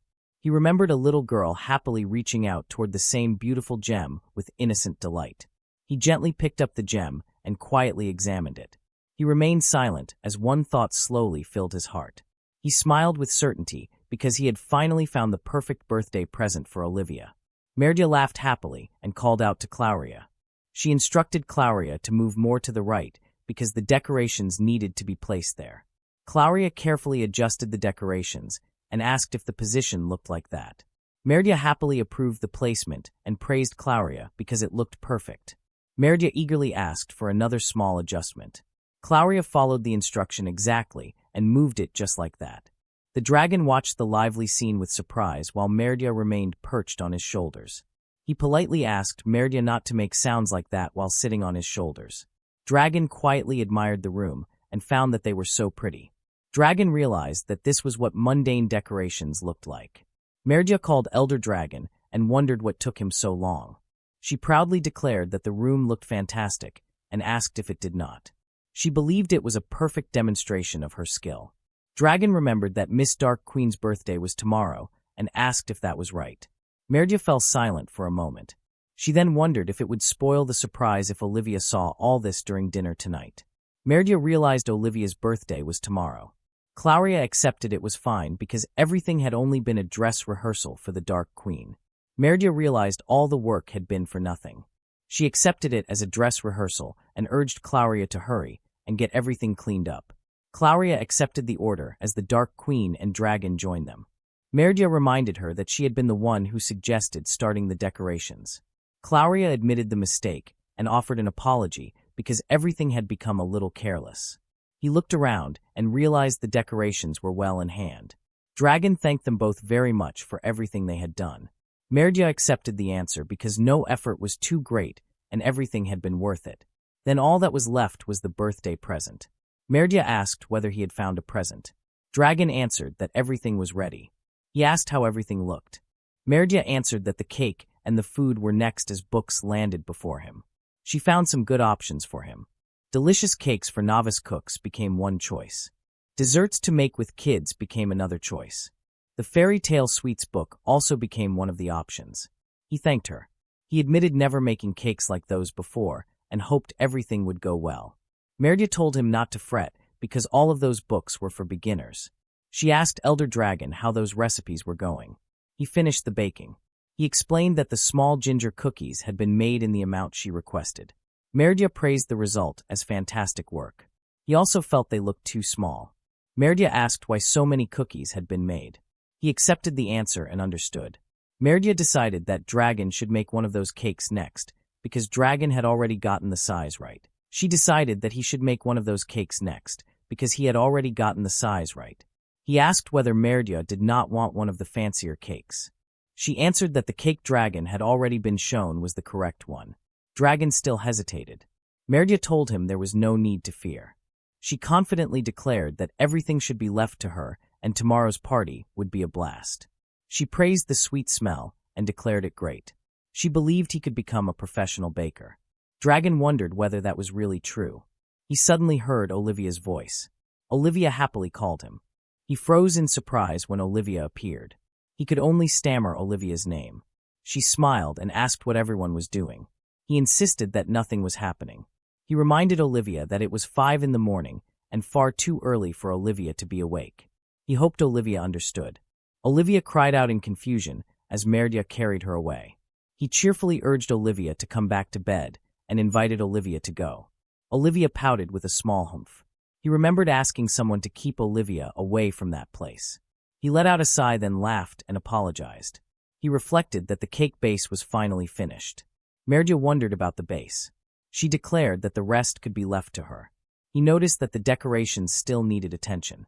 She assured him that everything would be fine. Dragon accepted those words, yet remembered that Olivia's present still needed to be picked up. He admitted that was true, yet another concern remained. She realized Dragon was still worried. She reminded him that only half of the food preparations had been completed. She pointed out that Dragon had to collect Olivia's present anyway. She urged Dragon not to worry about anything. Merdia insisted that Claudia would handle the rest because the cake only needed to be placed inside the oven. Dragon slowly accepted those words as Merdia gently pushed him toward the door. She added another reason. She reminded Dragon that Olivia's present arriving late would become a disaster. He immediately realized the truth and accepted that Merdia was right. He expressed deep gratitude and promised to return soon. He transformed into the form of a dragon and soared into the sky with powerful wings. He flew across the sky while carrying Olivia's present. Dragon felt relieved after leaving the remaining preparations to Merdia. He realized that the present had barely been collected in time for Olivia. Dragon admitted that the rushed schedule had been caused by Dragon's own poor planning. He remembered Meridia's promise that the remaining preparations should already be finished by now. Both of them had taken responsibility for everything that remained. He realized that Olivia was about to leave the library because lunchtime was drawing near. He resolved to hurry without delay. He rushed forward with great speed while holding Olivia's present close. He crossed the open grounds in a swift blur as powerful momentum carried every movement forward. He paused before the entrance and quietly rehearsed the words that would become Olivia's birthday greeting. He repeated the greeting once more and sought reassurance before accepting that everything was ready. He steadied every breath and gathered enough resolve to move forward. He quietly encouraged personal resolve before stepping inside. He hurried through the hall as every heartbeat grew louder with each step. He called out that Dragon had returned and began to apologize for taking so long. Claudia and Merdia welcomed Dragon back with bright smiles as Olivia happily called Dragon Daddy and wished Dragon a happy birthday. Colorful confetti burst through the air while Olivia celebrated with joyful laughter. Dragon stood frozen while a quiet breath escaped him, and only a puzzled sound remained as confusion filled his thoughts. Olivia smiled with gentle warmth while she wished him a happy birthday and the unexpected greeting struck him with complete surprise until disbelief filled his expression. Merdia raised a cheerful victory sign, while joyful laughter revealed that Operation Elder Dragon Birthday Party had become a great success. Olivia smiled with quiet pride while she wondered whether the surprise had worked, and revealed that the spell had been practiced many times until it could be performed perfectly. He stood in silence while uncertain words slowly emerged and revealed that something still remained unsaid. Olivia smiled with heartfelt joy while revealing that the celebration had been prepared because she wanted to celebrate his birthday, and she had asked Merdia and Clauria to help make everything possible. He quietly repeated the words about his birthday, while disbelief filled his thoughts because he was a dragon who had lived since long before calendars existed, and there was no possible way anyone could truly know his birthday. Olivia gently revealed that today was the spring's near festival. He quietly wondered why Olivia believed that today was his birthday, while gentle confusion lingered across his face. Olivia smiled with quiet warmth and asked whether Dragon remembered that special day. Olivia gently revealed that the spring's near festival was never only a holiday, because it also marked the day when him and Olivia became a family. He quietly listened while Olivia explained that people decorated their homes for the festival. He slowly remembered that decorations had filled the doors long ago, and gentle surprise stirred within him, and enjoyed delicious food with cakes because it was a joyful day. He lowered his gaze while revealing that such celebrations had never belonged to him, and he had never once celebrated the festival. He smiled with quiet warmth while remembering that very day, because the greatest celebration of all had begun when Dragon embraced Olivia and promised to become her father, and that precious memory had become the happiest celebration in his life. He realizing that today had become his birthday because it was the day Olivia became his daughter, and that precious bond meant more than any forgotten date. Olivia smiled with endless happiness while revealing that she had thought about it for a long time and decided that today should also become his birthday, because the day a wonderful dragon became her father was the happiest day of her life. She revealed that she had asked Merdia and Clauria about Dragon's birthday. They admitted that there had been no way to figure it out. She gently added that she definitely remembered the day Dragon became daddy. She warmly concluded that this made today Dragon's birthday. She smiled with pure happiness while declaring that today was the day Daddy and his daughter were born. She happily celebrated that the day had become both of their birthdays. She revealed that she wanted to celebrate Dragon's birthday. She admitted that she had no idea when Dragon's birthday was. She revealed that she had spent a long time thinking about it. He softly called Olivia's name, as Olivia suddenly embraced him with a warm hug. She laughed happily and apologized because it had taken so long. He embraced Olivia while Olivia remained close against him. Merdia laughed with delight after calling the sight beautiful. Dragon agreed that the moment truly was wonderful. She urged Olivia that the time had come to do it. Clauria admitted that was not everything they had prepared. Olivia accepted with a bright smile and stepped forward. She gently called for Dragon to look at her. Dragon slowly lifted his gaze toward her while his heart remained full from the surprise. He turned toward the display before him while surprise quietly filled his expression. Olivia revealed that she and Merdia had made everything together. He stood before the grand cake while Olivia and Merdia remained close beside him. He continued gazing at the magnificent cake while quiet amazement remained across his face. The remarkable creation rested on the decorated table as he silently admired the heartfelt present prepared for his birthday. Dragon quietly revealed that this was the cake he had made. Olivia explained that all the little cookies had been used to decorate the cake he had baked. Merdia proudly declared that the result was incredible. She happily presented the handmade sugar doll. She proudly declared that the doll was Olivia. She proudly revealed that she had also made Dragon figure too. Clauria presented the small addition with quiet pride. Brilliant fireworks burst across the celebration and filled the festive hall with bright colors as the joyful surprise continued. The warm celebration surrounded Dragon as Olivia called Dragon Daddy. Merdia happily called Dragon Elder Dragon. Clauria respectfully called Dragon Sir as well. Olivia and everyone warmly wished Dragon a happy birthday. Dragon quietly looked at everyone while a single thought filled Dragon's heart that this truly was a birthday party. The heartfelt words carried every feeling that Dragon could no longer keep hidden. He looked at Olivia and Merdia and Clauria with gratitude. Dragon thanked Olivia as well. He wiped away the tears from his face and admitted that he had believed the celebration would be for Olivia's birthday. He gently called Olivia's name while warm gratitude filled his heart. He revealed that Dragon also had a present for Olivia. She looked at him with surprise and happily wondered if he truly had a present. He held out the small gift wrapped with a ribbon and wished Olivia a happy birthday. He gently encouraged her to go ahead and open the present. Olivia gazed at the gift with shining excitement while surprise filled her face. The precious jewel from that treasured memory rested before her as he quietly watched her joyful reaction. He smiled warmly and asked whether she remembered. He reminded her that the jewel came from the time her first came to live with him. He recalled that Olivia had found the jewel in a pile of treasure and had said the jewel looked like Dragon's eyes. He remembered that day when Olivia had looked at the jewel and thought it might become a good luck charm for him. She happily told Dragon to look while proudly holding the jewel in small hands. Dragon remembered taking Olivia to town and asking a jeweler to make something that would suit her. When her father pleaded for the work to be finished within 2 days because the gift had to be ready for her, Olivia recognized the brooch as something that looked just like Dragon's eyes. She accepted Dragon with overflowing happiness because the gift felt amazing, and Olivia thanked Daddy with all her heart. Merdia declared that all that remained was the food and proudly announced the feast was ready. The table became filled with delicious dishes as the birthday celebration prepared by Olivia, Merdia, and Claudia continued with warmth and joy. Olivia happily held the plate toward him and proudly showed the pie she wanted him to taste first. He looked at the birthday cake, while Merdia stood beside him with a satisfied smile, and he quietly accepted the warm celebration prepared for him.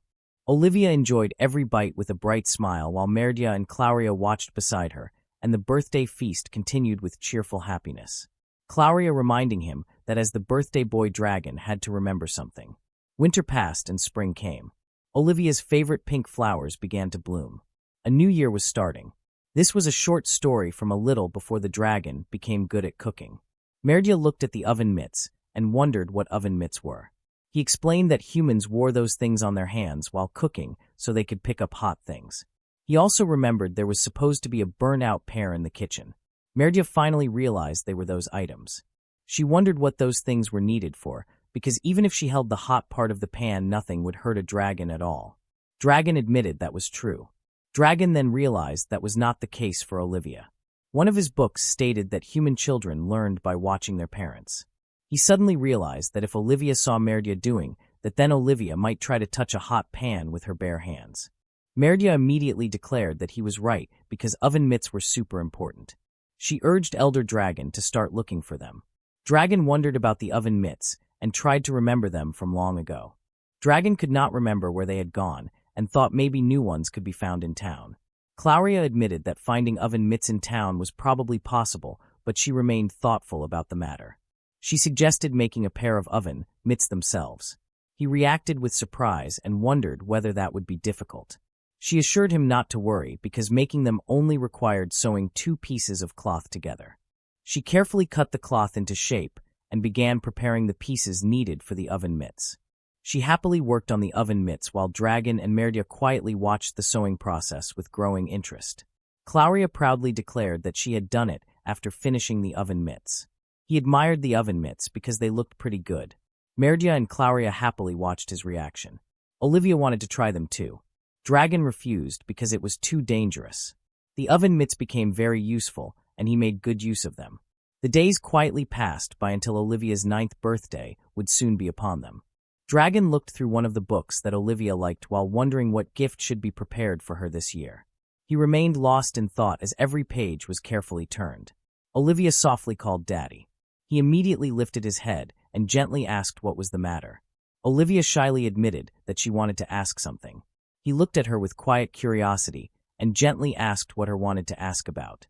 Olivia hesitated for a brief moment before quietly bringing up her birthday.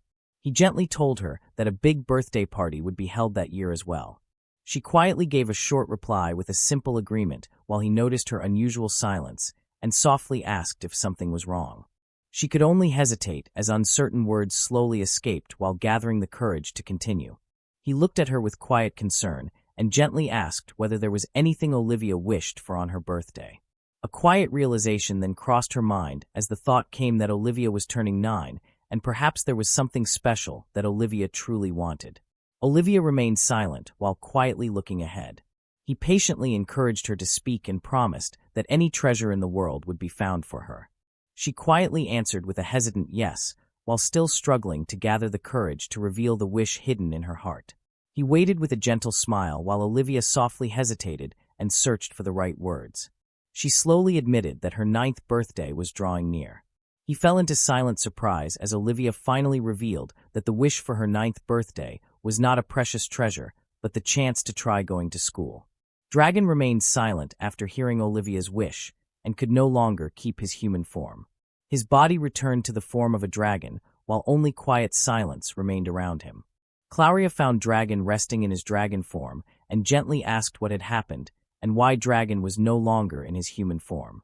Dragon could only let out a weary sound before quietly repeating that Olivia had spoken. Claudia explained that Olivia had been searching for Dragon.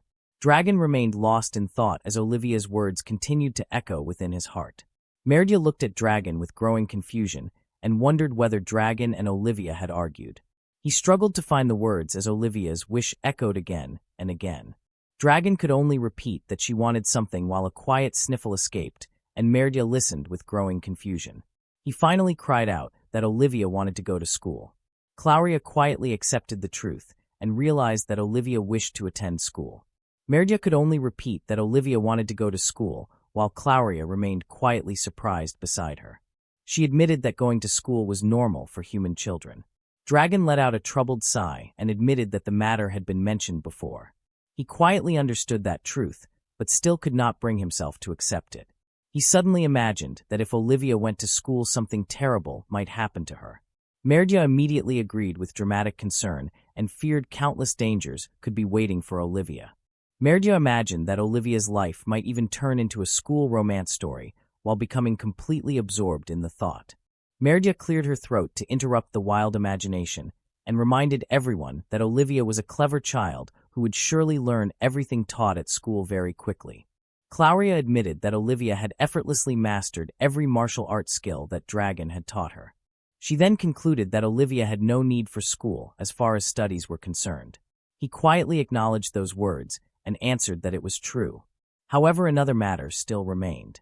Merdia gently explained that humans truly needed friends their own age. They realized that every one of them was ancient from a human perspective, and none of them could truly replace companions of Olivia's own generation.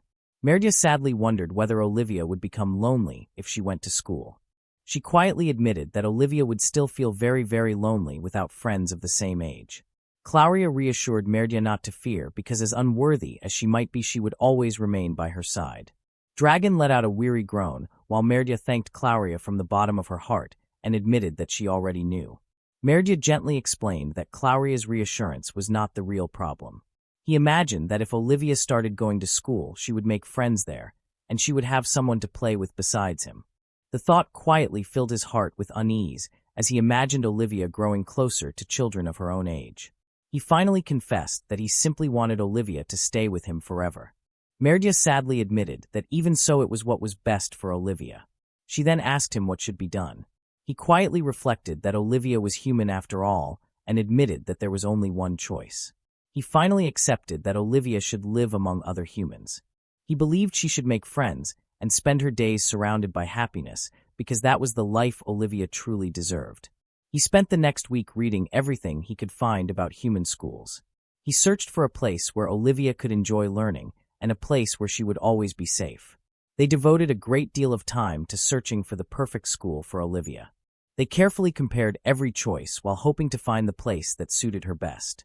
He remained determined to find the best place possible. Nothing mattered more than giving Olivia a future where she could learn happily and live in safety. Dragon discovered the Florence Royal Academy for Girls.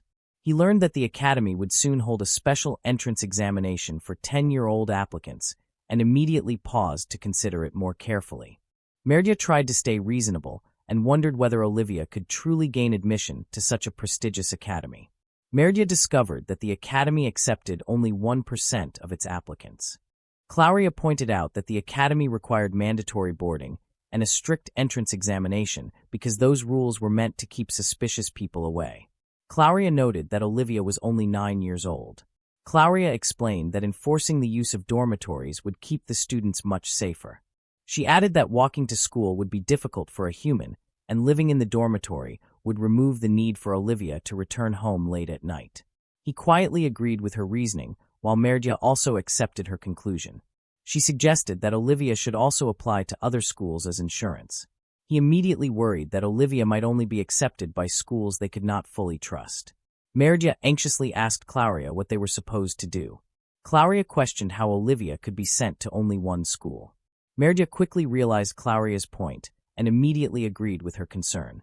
Claudia declared that the solution was simple. She firmly insisted that Olivia had to be thoroughly prepared for the entrance examination. Claudia decided that they would begin by reviewing the previous entrance examinations. Merdia quickly realized that the questions covered current events and admitted that she would have to study them as well. Dragon quietly realized that entering a human school would be far more difficult than expected. Claudia requested books covering the last century of human history, while Dragon agreed to obtain them by the following day. Dragon also admitted that they would need many more materials before Olivia could face the examination with confidence. Olivia quietly realized that living at the Florence Royal Academy for Girls meant she would no longer be living with him. He fell silent for a brief moment before quietly confirming that she would not, and simply answered with a yes. He gently wondered whether that was not good, and Olivia lowered her gaze and softly confessed that she did not really know how to answer. She quietly admitted that she would also be lonely without him. Olivia quietly remembered he had chosen the Florence Royal Academy for Girls for a reason and asked whether that was true. He calmly confirmed that it was. He explained that he and the Dark Queen had looked through all kinds of options and believed that this was the safest place for Olivia to go. Olivia quietly accepted those words and simply acknowledged them with understanding. She smiled and reminded Dragon that she was already 9 years old. He gently smiled and admitted that she truly was growing up. He hesitated and admitted that there were many other schools, and that he simply did not know whether this choice was truly the best. Olivia warmly assured him that this school was a good one. She noticed that Dragon still looked uncertain and softly asked whether he was sure. She continued with a bright smile and pointed out that the uniform was really cute and that the academy also had a great library. Olivia smiled brightly and admitted that if this was the school he had chosen for her, then it had to be a wonderful place. He could only return her smile. He accepted her trust and firmly declared that the decision had been made. 2 months later, Olivia departed to take the entrance exam for the Florence Royal Academy for Girls. She stepped forward with hope in her heart as a new chapter of her life quietly began. 2 days passed after Olivia departed to take the entrance exam for the Florence Royal Academy for Girls. The examination lasted for 3 days and 2 nights. The academy arranged all travel to and from the campus, and guardians were not permitted to attend in order to prevent cheating. Olivia happily waved farewell before leaving with the academy staff. He could do nothing except wait for her return, until that moment finally arrived. Olivia happily rushed toward him and proudly called out to him. She joyfully revealed that she had passed the entrance exam. He caught Olivia in a warm embrace as her excitement filled the air. He looked at the academy emblem and quietly realized that she had truly passed the entrance exam. That precious smile became the greatest proof that all of her efforts had been worthwhile. She proudly showed the proof that she had passed the entrance exam. Her bright smile overflowed with happiness, and he quietly watched that precious smile while trying to hold back his tears. The academy had kindly arranged transportation all the way to the foot of the mountain, and the carriage quietly carried them toward home. He gently suggested that they should return home. Olivia happily agreed. He praised Olivia as truly amazing because she had handled such a difficult exam all by herself. Olivia only answered with a cheerful laugh. She happily revealed that the entrance exam had actually been very easy. He quietly wondered if that was truly the case because everything heard about the academy described the entrance exam as extremely difficult. She simply confirmed it with a bright nod. She eagerly turned another page and curiously asked about a section called the subset exam. She corrected Dragon and explained that it was called the subject exam rather than the subset exam. She continued that the test required answering every question. She happily explained that the questions covered famous historical figures and magic. She also revealed that there had even been mathematics questions and proudly admitted that every answer had already been known. Olivia believed the exam had been much easier than studying with Merdia. She explained that the practical exam came next and Dragon concluded that the good news should be shared with the Dark Queen. Dragon turned another page and asked about the next section called the practice exam. Olivia happily explained that the practical exam required fighting a magic doll with a toy sword. She proudly admitted that the doll had moved so slowly that it had felt much easier than training with Claudia. She happily revealed that the examiners had even prepared extra magic dolls just for her. Dragon quietly decided that Claudia also deserved gratitude for helping Olivia reach that level. He remembered how Claudia and Merdia had devoted themselves to helping Olivia study. Claudia had trained Olivia for the practical exam, while Merdia had never stopped teaching magic along with mathematics, history, and many other subjects. Dragon looked at the exam result and wondered what the rank marked as SS meant. He simply believed it could not be anything bad. He noticed another section called Mana Reading and wondered how the Academy had performed such a test. Olivia happily revealed that it had never been an actual test at all, that it had only checked the type of magic each student possessed. Dragon reacted with surprise because such a thing had seemed unbelievable. Olivia explained that a large crystal ball had been placed inside the examination room. She explained that the crystal ball was most likely a mana gauge because Olivia had read about it in the library before taking the exam. She explained that placing a hand on the crystal ball allowed it to read a person's mana. Dragon quietly listened while trying to understand how the magical device worked. He asked whether Olivia had really touched the crystal ball during the examination. She happily confirmed that Olivia had placed a hand on it and began recalling what happened after that moment. She recalled that the crystal ball suddenly shone with brilliant rainbow-colored light after she placed both hands upon it. Everyone immediately began calling her with Drakashaman again and again. Dragon quietly repeated the strange title and wondered if that name truly referred to him. Olivia happily confirmed that he had understood correctly. She happily recalled that everyone had reached the same conclusion after seeing the result. Every person believed that Olivia possessed the same kind of magic as an elder dragon. Dragon froze in complete disbelief after hearing that astonishing conclusion. She gently admitted that the subject exam and the practical exam had both been very easy, yet the mana reading had been the only part that truly made her feel nervous. He listened as Olivia explained that the examiners measured only the person being tested. She confirmed that it was true and Dragon quietly accepted her answer. She remembered that before the mana reading began, the examiners explained that a person's mana revealed the way that person had been born and raised. They also explained that the measurement would reveal each person's lineage. They continued walking through the forest, while Olivia quietly reflected on those words and the meaning behind the lineage test. She admitted that fear had filled her heart after all.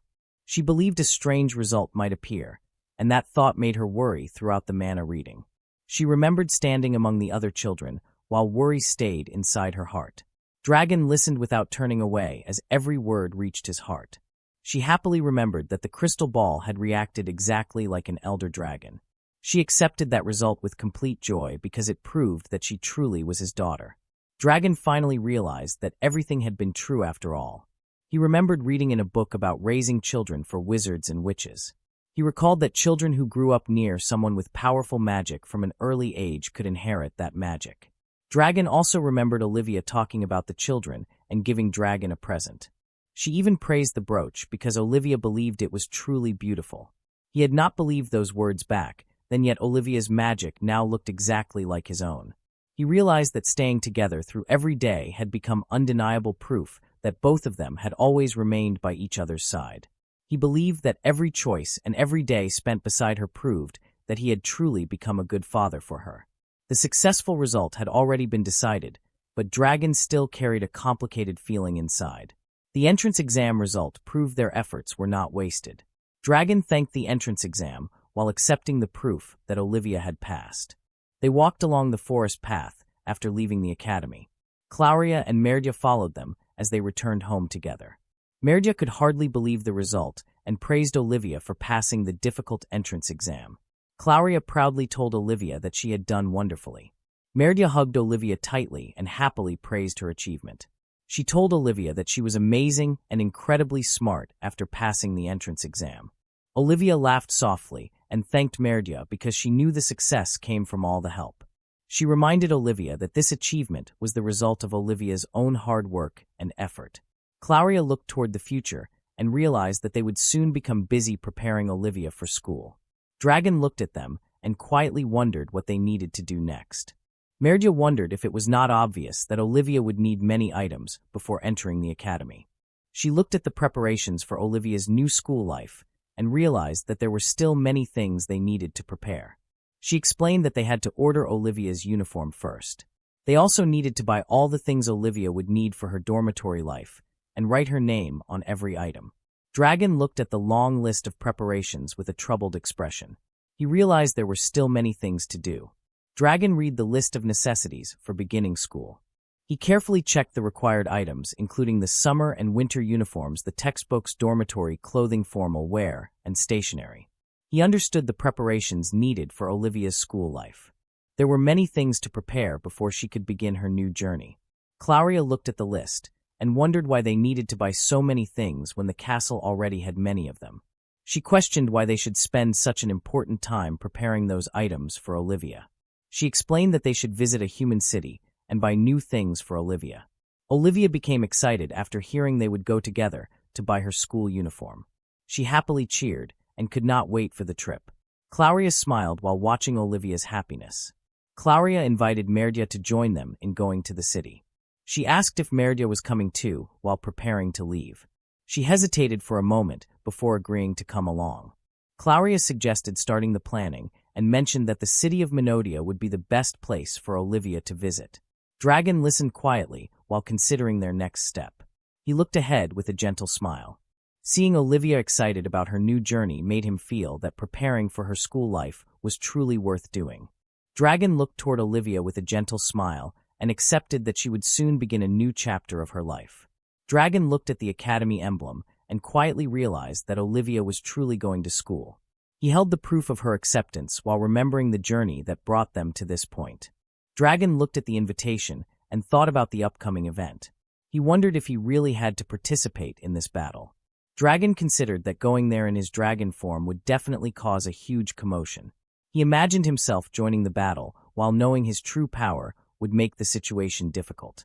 He thought about the event and wondered if it was really safe to wear a dress to battle. He remembered that Claudia had been called a princess knight earlier and believed there were dresses for fighting at least. He looked at the invitation to the ball and carefully read the message written inside. The academy would be holding a ball in order to deepen their friendship before the beginning of the school year. The invitation explained that they would love to have this chance to get to know the child, and naturally they would be pleased to have all parents and guardians attend as well. Spring arrived at the foot of Mount Olympus, and the dragon traveled to the city of Miranda with Olivia to prepare her for school. The city was full of people and activity as Olivia looked around at the unfamiliar streets. Everything she saw was new and exciting for her. The busy city became a new experience for Olivia as she walked through the streets. Olivia continued looking around with curiosity as she saw many new things in Miranda. Olivia looked around with excitement and thought the city was huge. The dragon agreed that the city was truly large. Olivia noticed many interesting things around the city and quickly moved forward because everything caught her attention. Claudia called out to Olivia and asked her to slow down. Merdia walked through the city wearing a hat to hide herself and questioned why she had to come along. The dragon reminded Merdia that she and Olivia were almost the same age and believed it would be better if Merdia helped Olivia choose her clothes. Merdia complained that they were separated by more than 1,000 years and could not understand why she had to do this. She thought this could become a problem for Olivia's sake. Merdia considered leaving the castle while wearing her disguise, but feared that staying outside too long would reveal her identity. Merdia looked around the city and worried that someone might recognize her. The dragon noticed the people around them and wondered if some elves had lived long enough to remember Merdia. Claudia suddenly called out to Merdia and recognized her by name. Claudia excitedly revealed that it was finally here. Merdia looked at it with surprise as he wondered if this was really a crepe. The crepe reminded her of the past because this sweet had been popular throughout the Dark Realm about 1,200 years ago. Olivia happily revealed that there were 2 different flavors. Merdia quietly smiled because the familiar taste brought back precious memories from long ago. Olivia looked at the crepe with a gentle smile and wondered if Merdia wanted to share it. She gladly accepted the idea, and she happily decided that it was a fantastic idea. Merdia held the crepe toward Olivia with a warm smile and invited her to have a bite. Olivia leaned forward and happily took a big bite from the crepe. Claudia watched the scene with quiet surprise while Merdia laughed with delight. The dragon looked at Olivia with a faint smile as he realized that the bite was far more than just a small taste. The happy scene before him looked exactly like what it would have been if Olivia had a sister. Olivia smiled brightly and promised that Merdia would get a big bite from her crepe too. Merdia happily accepted and urged Olivia to keep that promise. Claudia noticed Dragon watching Olivia with a gentle smile and wondered if something was the matter. He admitted that guilt had remained because Merdia had been brought outside. He felt relieved because Olivia looked like she was truly having fun. He smiled as he watched they enjoying themselves together. Happiness quietly filled his heart because Merdia got along so well with Olivia. Claudia shared the same joy because seeing Merdia happy every day was enough to make her heart glad. Claudia knew that despite how cheerful Merdia looked, she had always grown up with deep loneliness. Merdia happily declared that the shopping would begin with Olivia's school uniform. Claudia smiled and offered to lead the way because shopping there was familiar to her. The dragon politely asked the shopkeeper to prepare a school uniform for his daughter. The shopkeeper gladly accepted the request and asked for Olivia's name. The shopkeeper carefully measured Olivia for the uniform. Olivia quietly stood still while the fitting continued. Claudia suggested looking for more clothes because many outfits would look lovely on Olivia. Merdia decided that spring outfits should be bought first. Olivia looked at the clothes with wonder as she softly admired them. Merdia happily reminded Olivia that daily necessities and writing tools would also be needed for school. Olivia hoped to keep a diary just like the dragon. The dragon smiled warmly as he listened to her wish. Many school supplies were carefully prepared for Olivia. Olivia happily thanked everyone. Merdia happily declared that everyone had walked enough for one day. A short break sounded perfect because all the walking had become exhausting. Merdia placed a cool drink into Olivia's hands. Olivia happily accepted it and warmly thanked Merdia. Olivia suddenly realized that Claudia was nowhere to be seen and wondered where she had gone. The dragon looked around after hearing Olivia's question. Merdia also paused for a moment as both of them finally realized that Claudia had disappeared. Claudia suddenly returned and quietly apologized. Claudia revealed that bad news had appeared because there was a problem with Olivia's school uniform order. The dragon softly answered with surprise as he waited to hear the problem. Claudia explained that Olivia's application needed a family name before it could be signed. He could only give a confused reply because the meaning was unfamiliar. He wondered what such a thing was. Claudia gently explained that a family name was part of human culture and served as a second name that showed which family someone belonged to. He looked at the application with growing concern. He quietly wondered what should be done. Claudia calmly explained that almost any family name could be written. Olivia stepped forward with bright determination and eagerly asked for the application. She declared that the form should be given to her because she would do it herself. The dragon quietly looked on with surprise. Olivia gently took the pen and carefully began writing on the application. The dragon finally understood her intention and quietly accepted it while Olivia continued writing her family name with steady confidence. Olivia quietly continued writing because she already had a family name. She carefully wrote the name of her real father across the application. Dragon silently watched the name appear on the paper. He knew it was the name of Olivia's real father. A quiet thought remained because that was not the name the dragon had hoped to see. She happily finished writing and proudly showed the application to the dragon. She called for Daddy and cheerfully announced that it was done. Dragon looked at the paper and softly read the name El Draco. He could only repeat Draco as quiet surprise filled his heart. Olivia smiled with quiet pride and let out a happy laugh. She explained that the application would fail without a family name, so Olivia had used that name for the entrance exam as well. Dragon quietly looked at the application while listening to Olivia's explanation. He gently asked if Olivia had created that family name by herself. Olivia happily nodded and explained that the name had come from a book about names and the lineages of historical families. She thought the name sounded very nice. Dragon quietly understood and smiled with gentle relief. He realized that Olivia had been reading those books once again. He softly explained that El Draco meant something like a dragon. He gently admitted that the name probably had no meaning in the human world. Olivia looked at the dragon with quiet concern and softly wondered if the name could not be used. He quietly admitted that the name could still be used. He gently smiled and reminded Olivia about the picture book that she loved. He softly explained that El Draco was a name once used for evil dragons and violent people. That was the meaning the name had carried for a long time. Olivia quickly shook her head and firmly refused to accept those words. She declared that the dragon was nothing like that. Dragon quietly looked at Olivia in surprise. She smiled with complete faith and declared that he was a kind dragon. He was a huge dragon. He was also a wonderful dragon. He softly called Olivia's name. Olivia quietly looked at the dragon and remembered the days before meeting him. She remembered that every day had been cold and lonely. Laughter had always belonged to someone else during those days. She gently smiled as everything changed after living together with him. Every day had become warm and filled with comfort. She smiled with all her heart and confessed that every day had been so much fun. He quietly stood in silence as Olivia's words reached his heart. She gently embraced him and confessed that happiness had filled every day since they became family. Olivia smiled with all her heart and confessed that she wanted to have the same family name as him. Olivia believed that everyone would know she was the daughter of a kind dragon. He quietly looked at the application while Olivia beamed with joy. She happily declared that it was a wonderful idea and looked at him with hope as she waited for his answer. A quiet breath escaped from Dragon as Olivia's name lingered within his heart. Claudia smiled with bright delight because Olivia El Draco sounded like a wonderful name.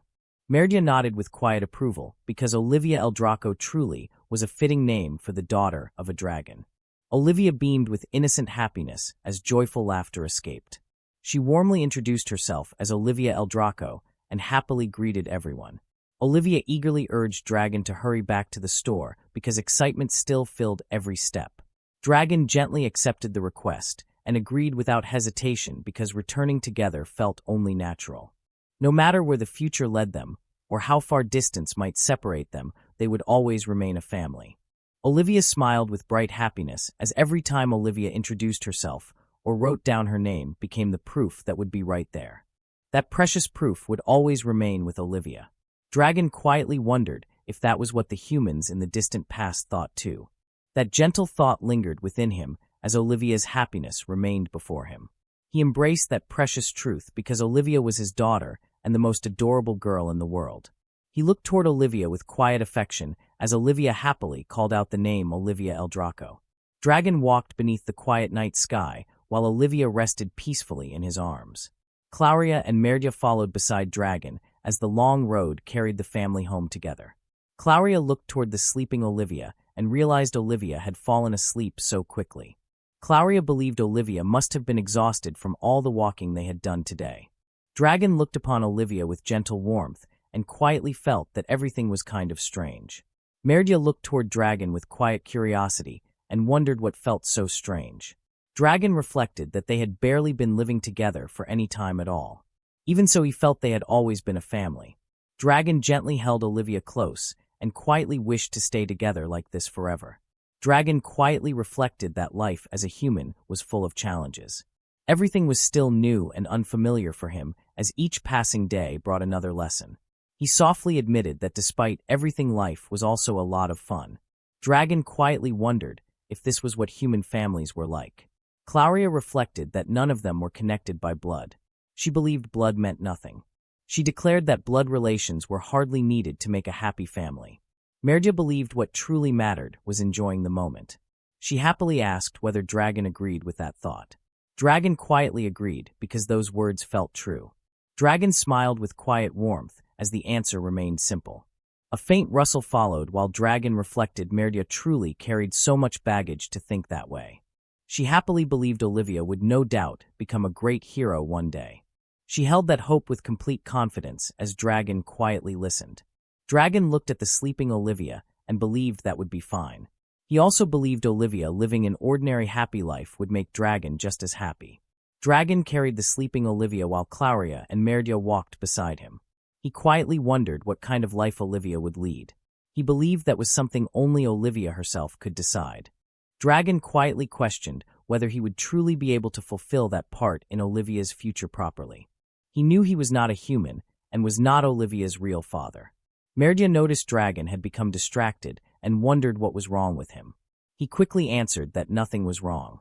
Clauria reminded Dragon to hurry up and change back into dragon form because returning to the castle on foot would take ages. He apologized and asked for 1 second before moving once again. One day arrived shortly before Olivia's entrance ceremony. Olivia quietly sat alone with a book as the peaceful castle remained wrapped in silence.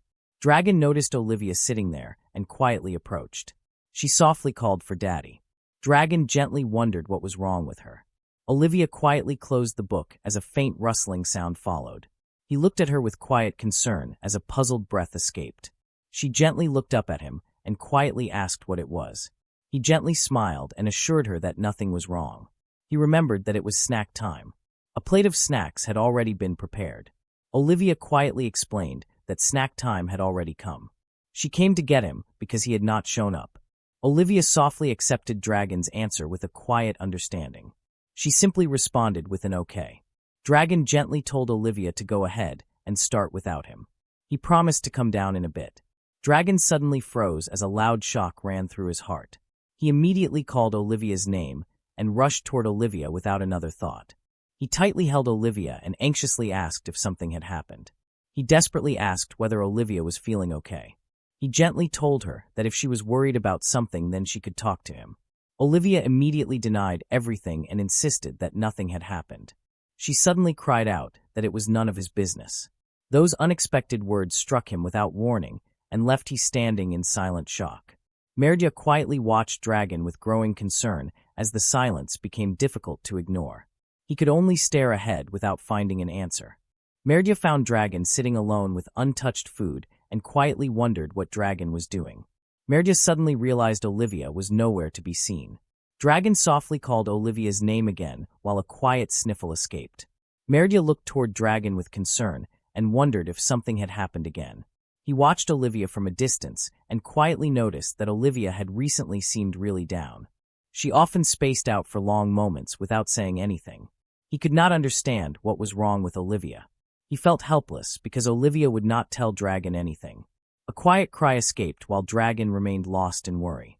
Clauria and Merdia could only watch in silence. Clauria gently turned toward him and explained that the reason was obvious. Merdia understood at once because Olivia had been somewhat out of sorts ever since the matter came up. The reason was Olivia's entrance ceremony was coming up.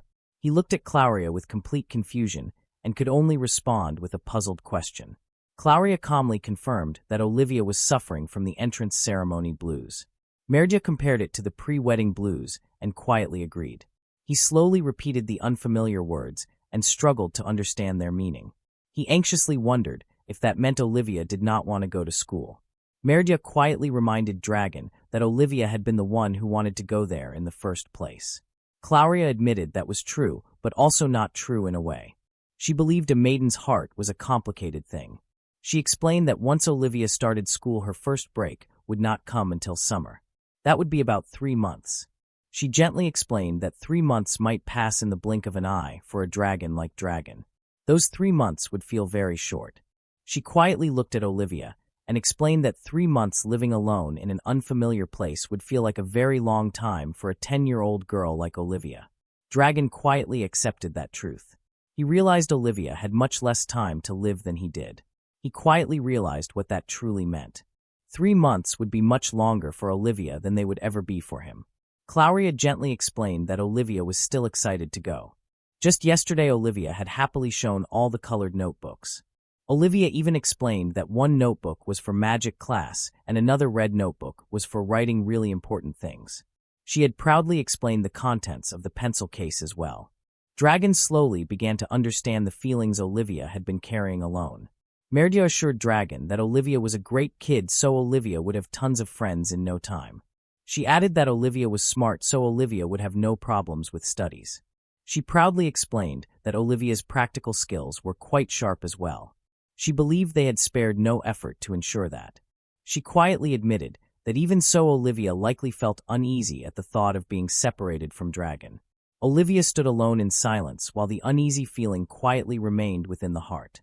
He quietly remembered that Merdia had said there was nothing to worry about, yet those words still left concern in his heart.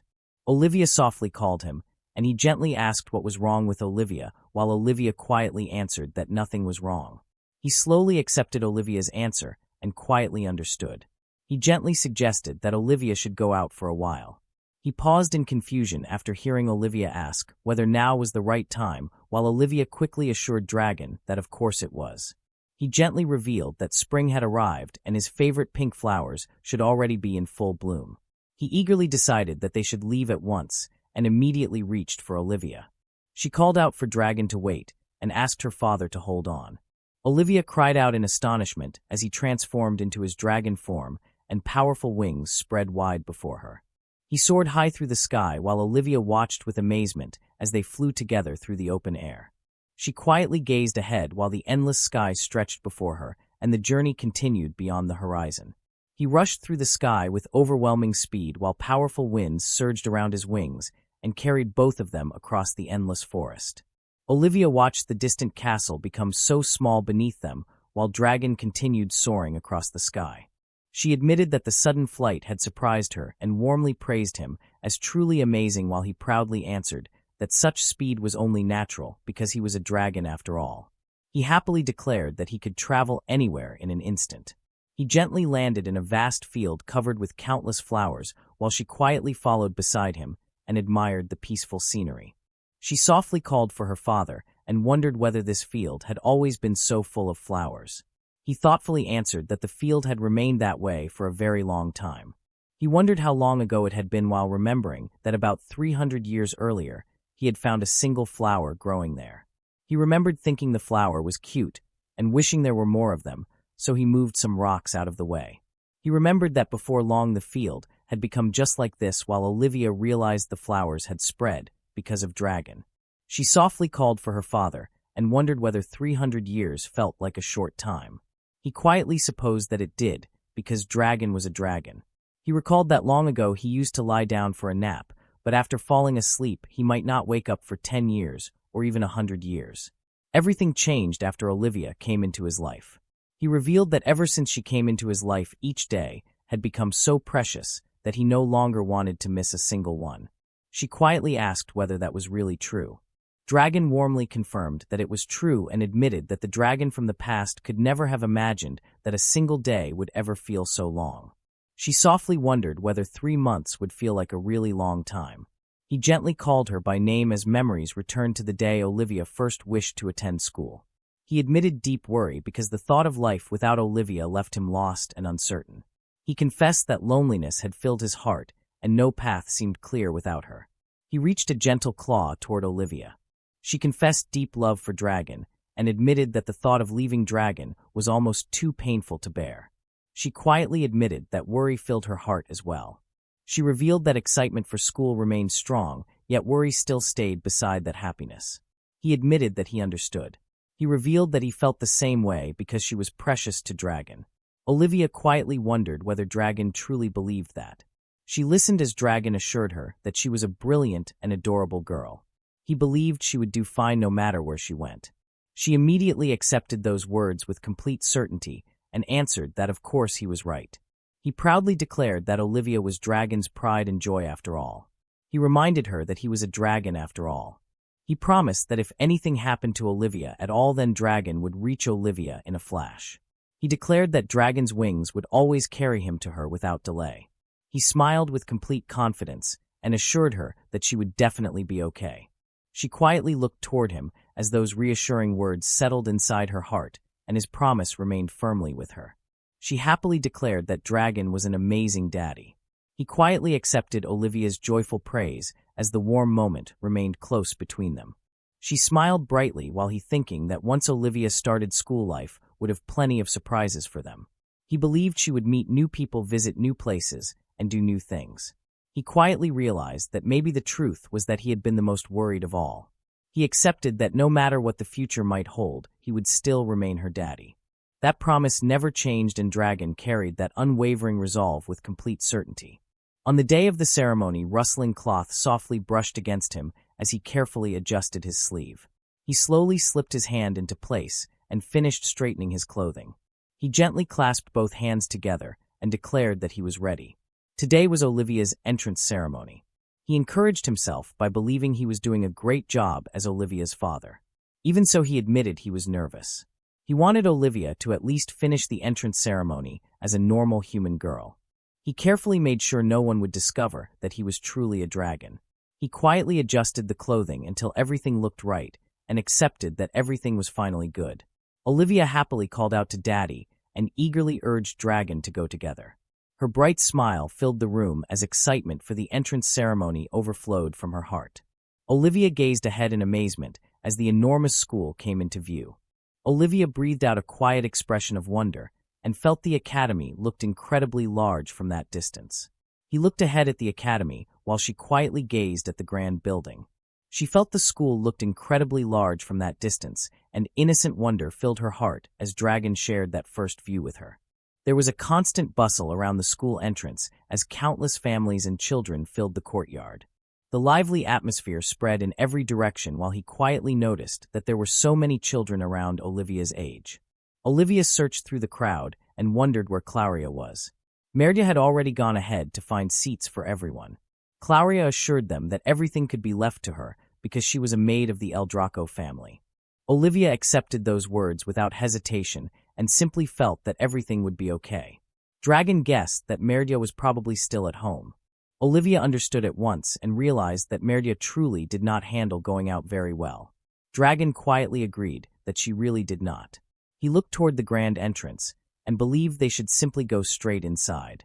He looked around the enormous campus and realized that the school truly was huge. Olivia compared the place to a whole city and wondered if it might even be bigger than Miranda. He admitted that it might be. He remembered looking down from the sky and believing the place below could have been an entire city. The memory still felt vivid as Dragon quietly reflected on it. He let out a soft laugh while remembering that only a few hundred years ago the same place had been nothing more than an empty hill. Olivia proudly pointed toward him and happily let everyone know that Dragon was her daddy. He let out an uneasy sound as the overwhelming crowd filled every corner of the school. Olivia looked around in amazement and realized that this truly was a very big school. He answered with quiet agreement. He remembered that only a few hundred years ago the place had looked completely different from the sky. He silently reminded himself to be careful because careless words could easily reveal that he was not human. The sound of bustling footsteps surrounded him from every direction as countless people passed by without pause. He quietly looked around at the unfamiliar gathering while the endless bustle continued. The crowd felt overwhelming, and he could only remain silent. Olivia quietly turned toward him with a curious gaze while he let out a troubled sigh. He looked around the crowded school grounds and felt uneasy. He believed that so many people were watching him. He then tried to dismiss the feeling by convincing himself that it was probably only imagination. He lowered a hand to his chest as an uneasy heartbeat echoed within. He hesitated before calling Olivia's name, while another thought quietly wondered if the uneasy feeling truly meant something. He looked at her with lingering uncertainty and wondered if something looked strange about him. She listened carefully and wondered if there was something wrong with Dragon's clothes. Olivia looked at him with quiet curiosity while waiting for an answer. He forced out an uneasy laugh. Another awkward laugh escaped as Dragon panicked inside. He became convinced that something had gone wrong and desperately wondered what mistake had been made. He quickly denied that the clothes were not the problem. She smiled warmly and assured Dragon that nothing was wrong. She simply believed Dragon looked very nervous. He quietly admitted that he truly did not know what to do there. She gently told him not to worry because this day was such an important occasion for her. He struggled to find the right words. He admitted that this was also the first time facing such a place. He confessed that so many unfamiliar people made him feel nervous. She stepped closer and softly whispered that there was still one more thing. She smiled with complete confidence and declared that he was definitely the coolest daddy there. Dragon fell silent as Olivia's heartfelt praise reached him. He could no longer hold back his emotions. He embraced Olivia tightly and poured every feeling into heartfelt gratitude. He thanked Olivia with all his heart. The people nearby watched the scene with surprise. Some believed Dragon looked like a prince while others quietly wondered what was happening. The ceremony grounds remained lively as families continued gathering across the vast campus. A familiar voice called through the bustling crowd and guided him toward the waiting place. Claudia came into view while the crowd continued to chatter. Dragon learned that Olivia had already gone to the stage and quietly accepted the news. He learned that the parents had been told to come there to watch. He settled into the seat beside Clauria. Wonder quietly filled him as the lively atmosphere and the countless families gathered for the ceremony spread before his eyes. "These are great seats," became Miss Dark Queen's proud declaration. She asked what Dragon thought, and proudly insisted that these were definitely the best seats in the house. She also revealed that arriving early had truly been worth it. Dragon suddenly recognized the small black cat as Miss Dark Queen. Shock spread across his face as the mighty Dark Queen had transformed into a cat. Her unexpected feline appearance left Dragon completely stunned. Merdia admitted that she had believed Dragon would stay at home. A quiet laugh followed before she proudly revealed that the visit was meant to be a surprise. Dragon reflected that Merdia could have simply arrived normally. He thanked her because Olivia would surely be very happy to see her there. She hesitated for a brief moment before offering an uncertain explanation. She insisted that observing humans in their natural habitat had seemed important or something similar, while sweat formed across her face. Clauria offered an apology because her liege truly had not wished to miss the occasion. Dragon understood her explanation while Merdia hissed in embarrassment and demanded that Clauria stop because the truth had been revealed. Dragon observed that the place seemed quite crowded because even the second floor was already full of people. Clauria explained that the Florence Royal Academy for Girls was widely known. She added that many powerful families sent their children there, while Dragon realized that the academy truly was a prestigious school. And now Olivia had reached the day when she would attend the academy. He remembered that when they had first met, Olivia had been so small that Daddy had been the only word she could say. Olivia happily reached toward Dragon and called for Daddy once again. Clauria noticed Dragon quietly sniffling and gently asked whether something was the matter. Dragon denied that anything was wrong. Dragon only admitted that seeing how much Olivia had grown left him unable to hold back his emotions. Clauria gently remarked that Olivia truly had grown so much. Dragon quietly agreed and admitted that both of them felt deeply proud of her. Dragon acknowledged that Clauria and Merdia had also watched over Olivia throughout all those years. She teasingly remarked that their pride could never compare to Dragon's. Dragon answered with a quiet agreement. Merdia noticed the ceremony was about to begin and pointed out that it looked like everything was finally starting. The announcement declared that the new students were arriving. Silence spread across the venue as everyone was asked to welcome them with a round of applause. Dragon felt his heartbeat quicken as Olivia was finally about to appear. Clauria quietly agreed that the long-awaited moment had arrived while anticipation filled all of them. The curtains slowly parted, and the new students stepped onto the stage. A quiet breath escaped Dragon as the long-awaited moment finally arrived. Dragon stared ahead while his heartbeat pounded inside his chest. The instant every new student stepped onto the stage became forever engraved in his heart. He recognized Olivia the moment she appeared among the new students. Olivia stood on the stage with a gentle smile. Loud applause echoed through the hall as everyone welcomed the new students. They looked toward the stage and believed Olivia was the cutest one there. Dragon felt Olivia looked so brilliant that none of the other children could catch his attention. His gaze remained fixed on Olivia alone. Clauria noticed someone could barely see Daisy anymore because she had completely captured his attention. A voice from the audience found the sight unbelievable because a member of the Palestria family had been allowed to sit beside commoners. She tightened a clenched hand with growing displeasure. She continued with cold contempt as the speaker claimed the school only wore the appearance of meritocracy. She believed the idea looked admirable on the surface, yet also believed the school had fallen so far because of it.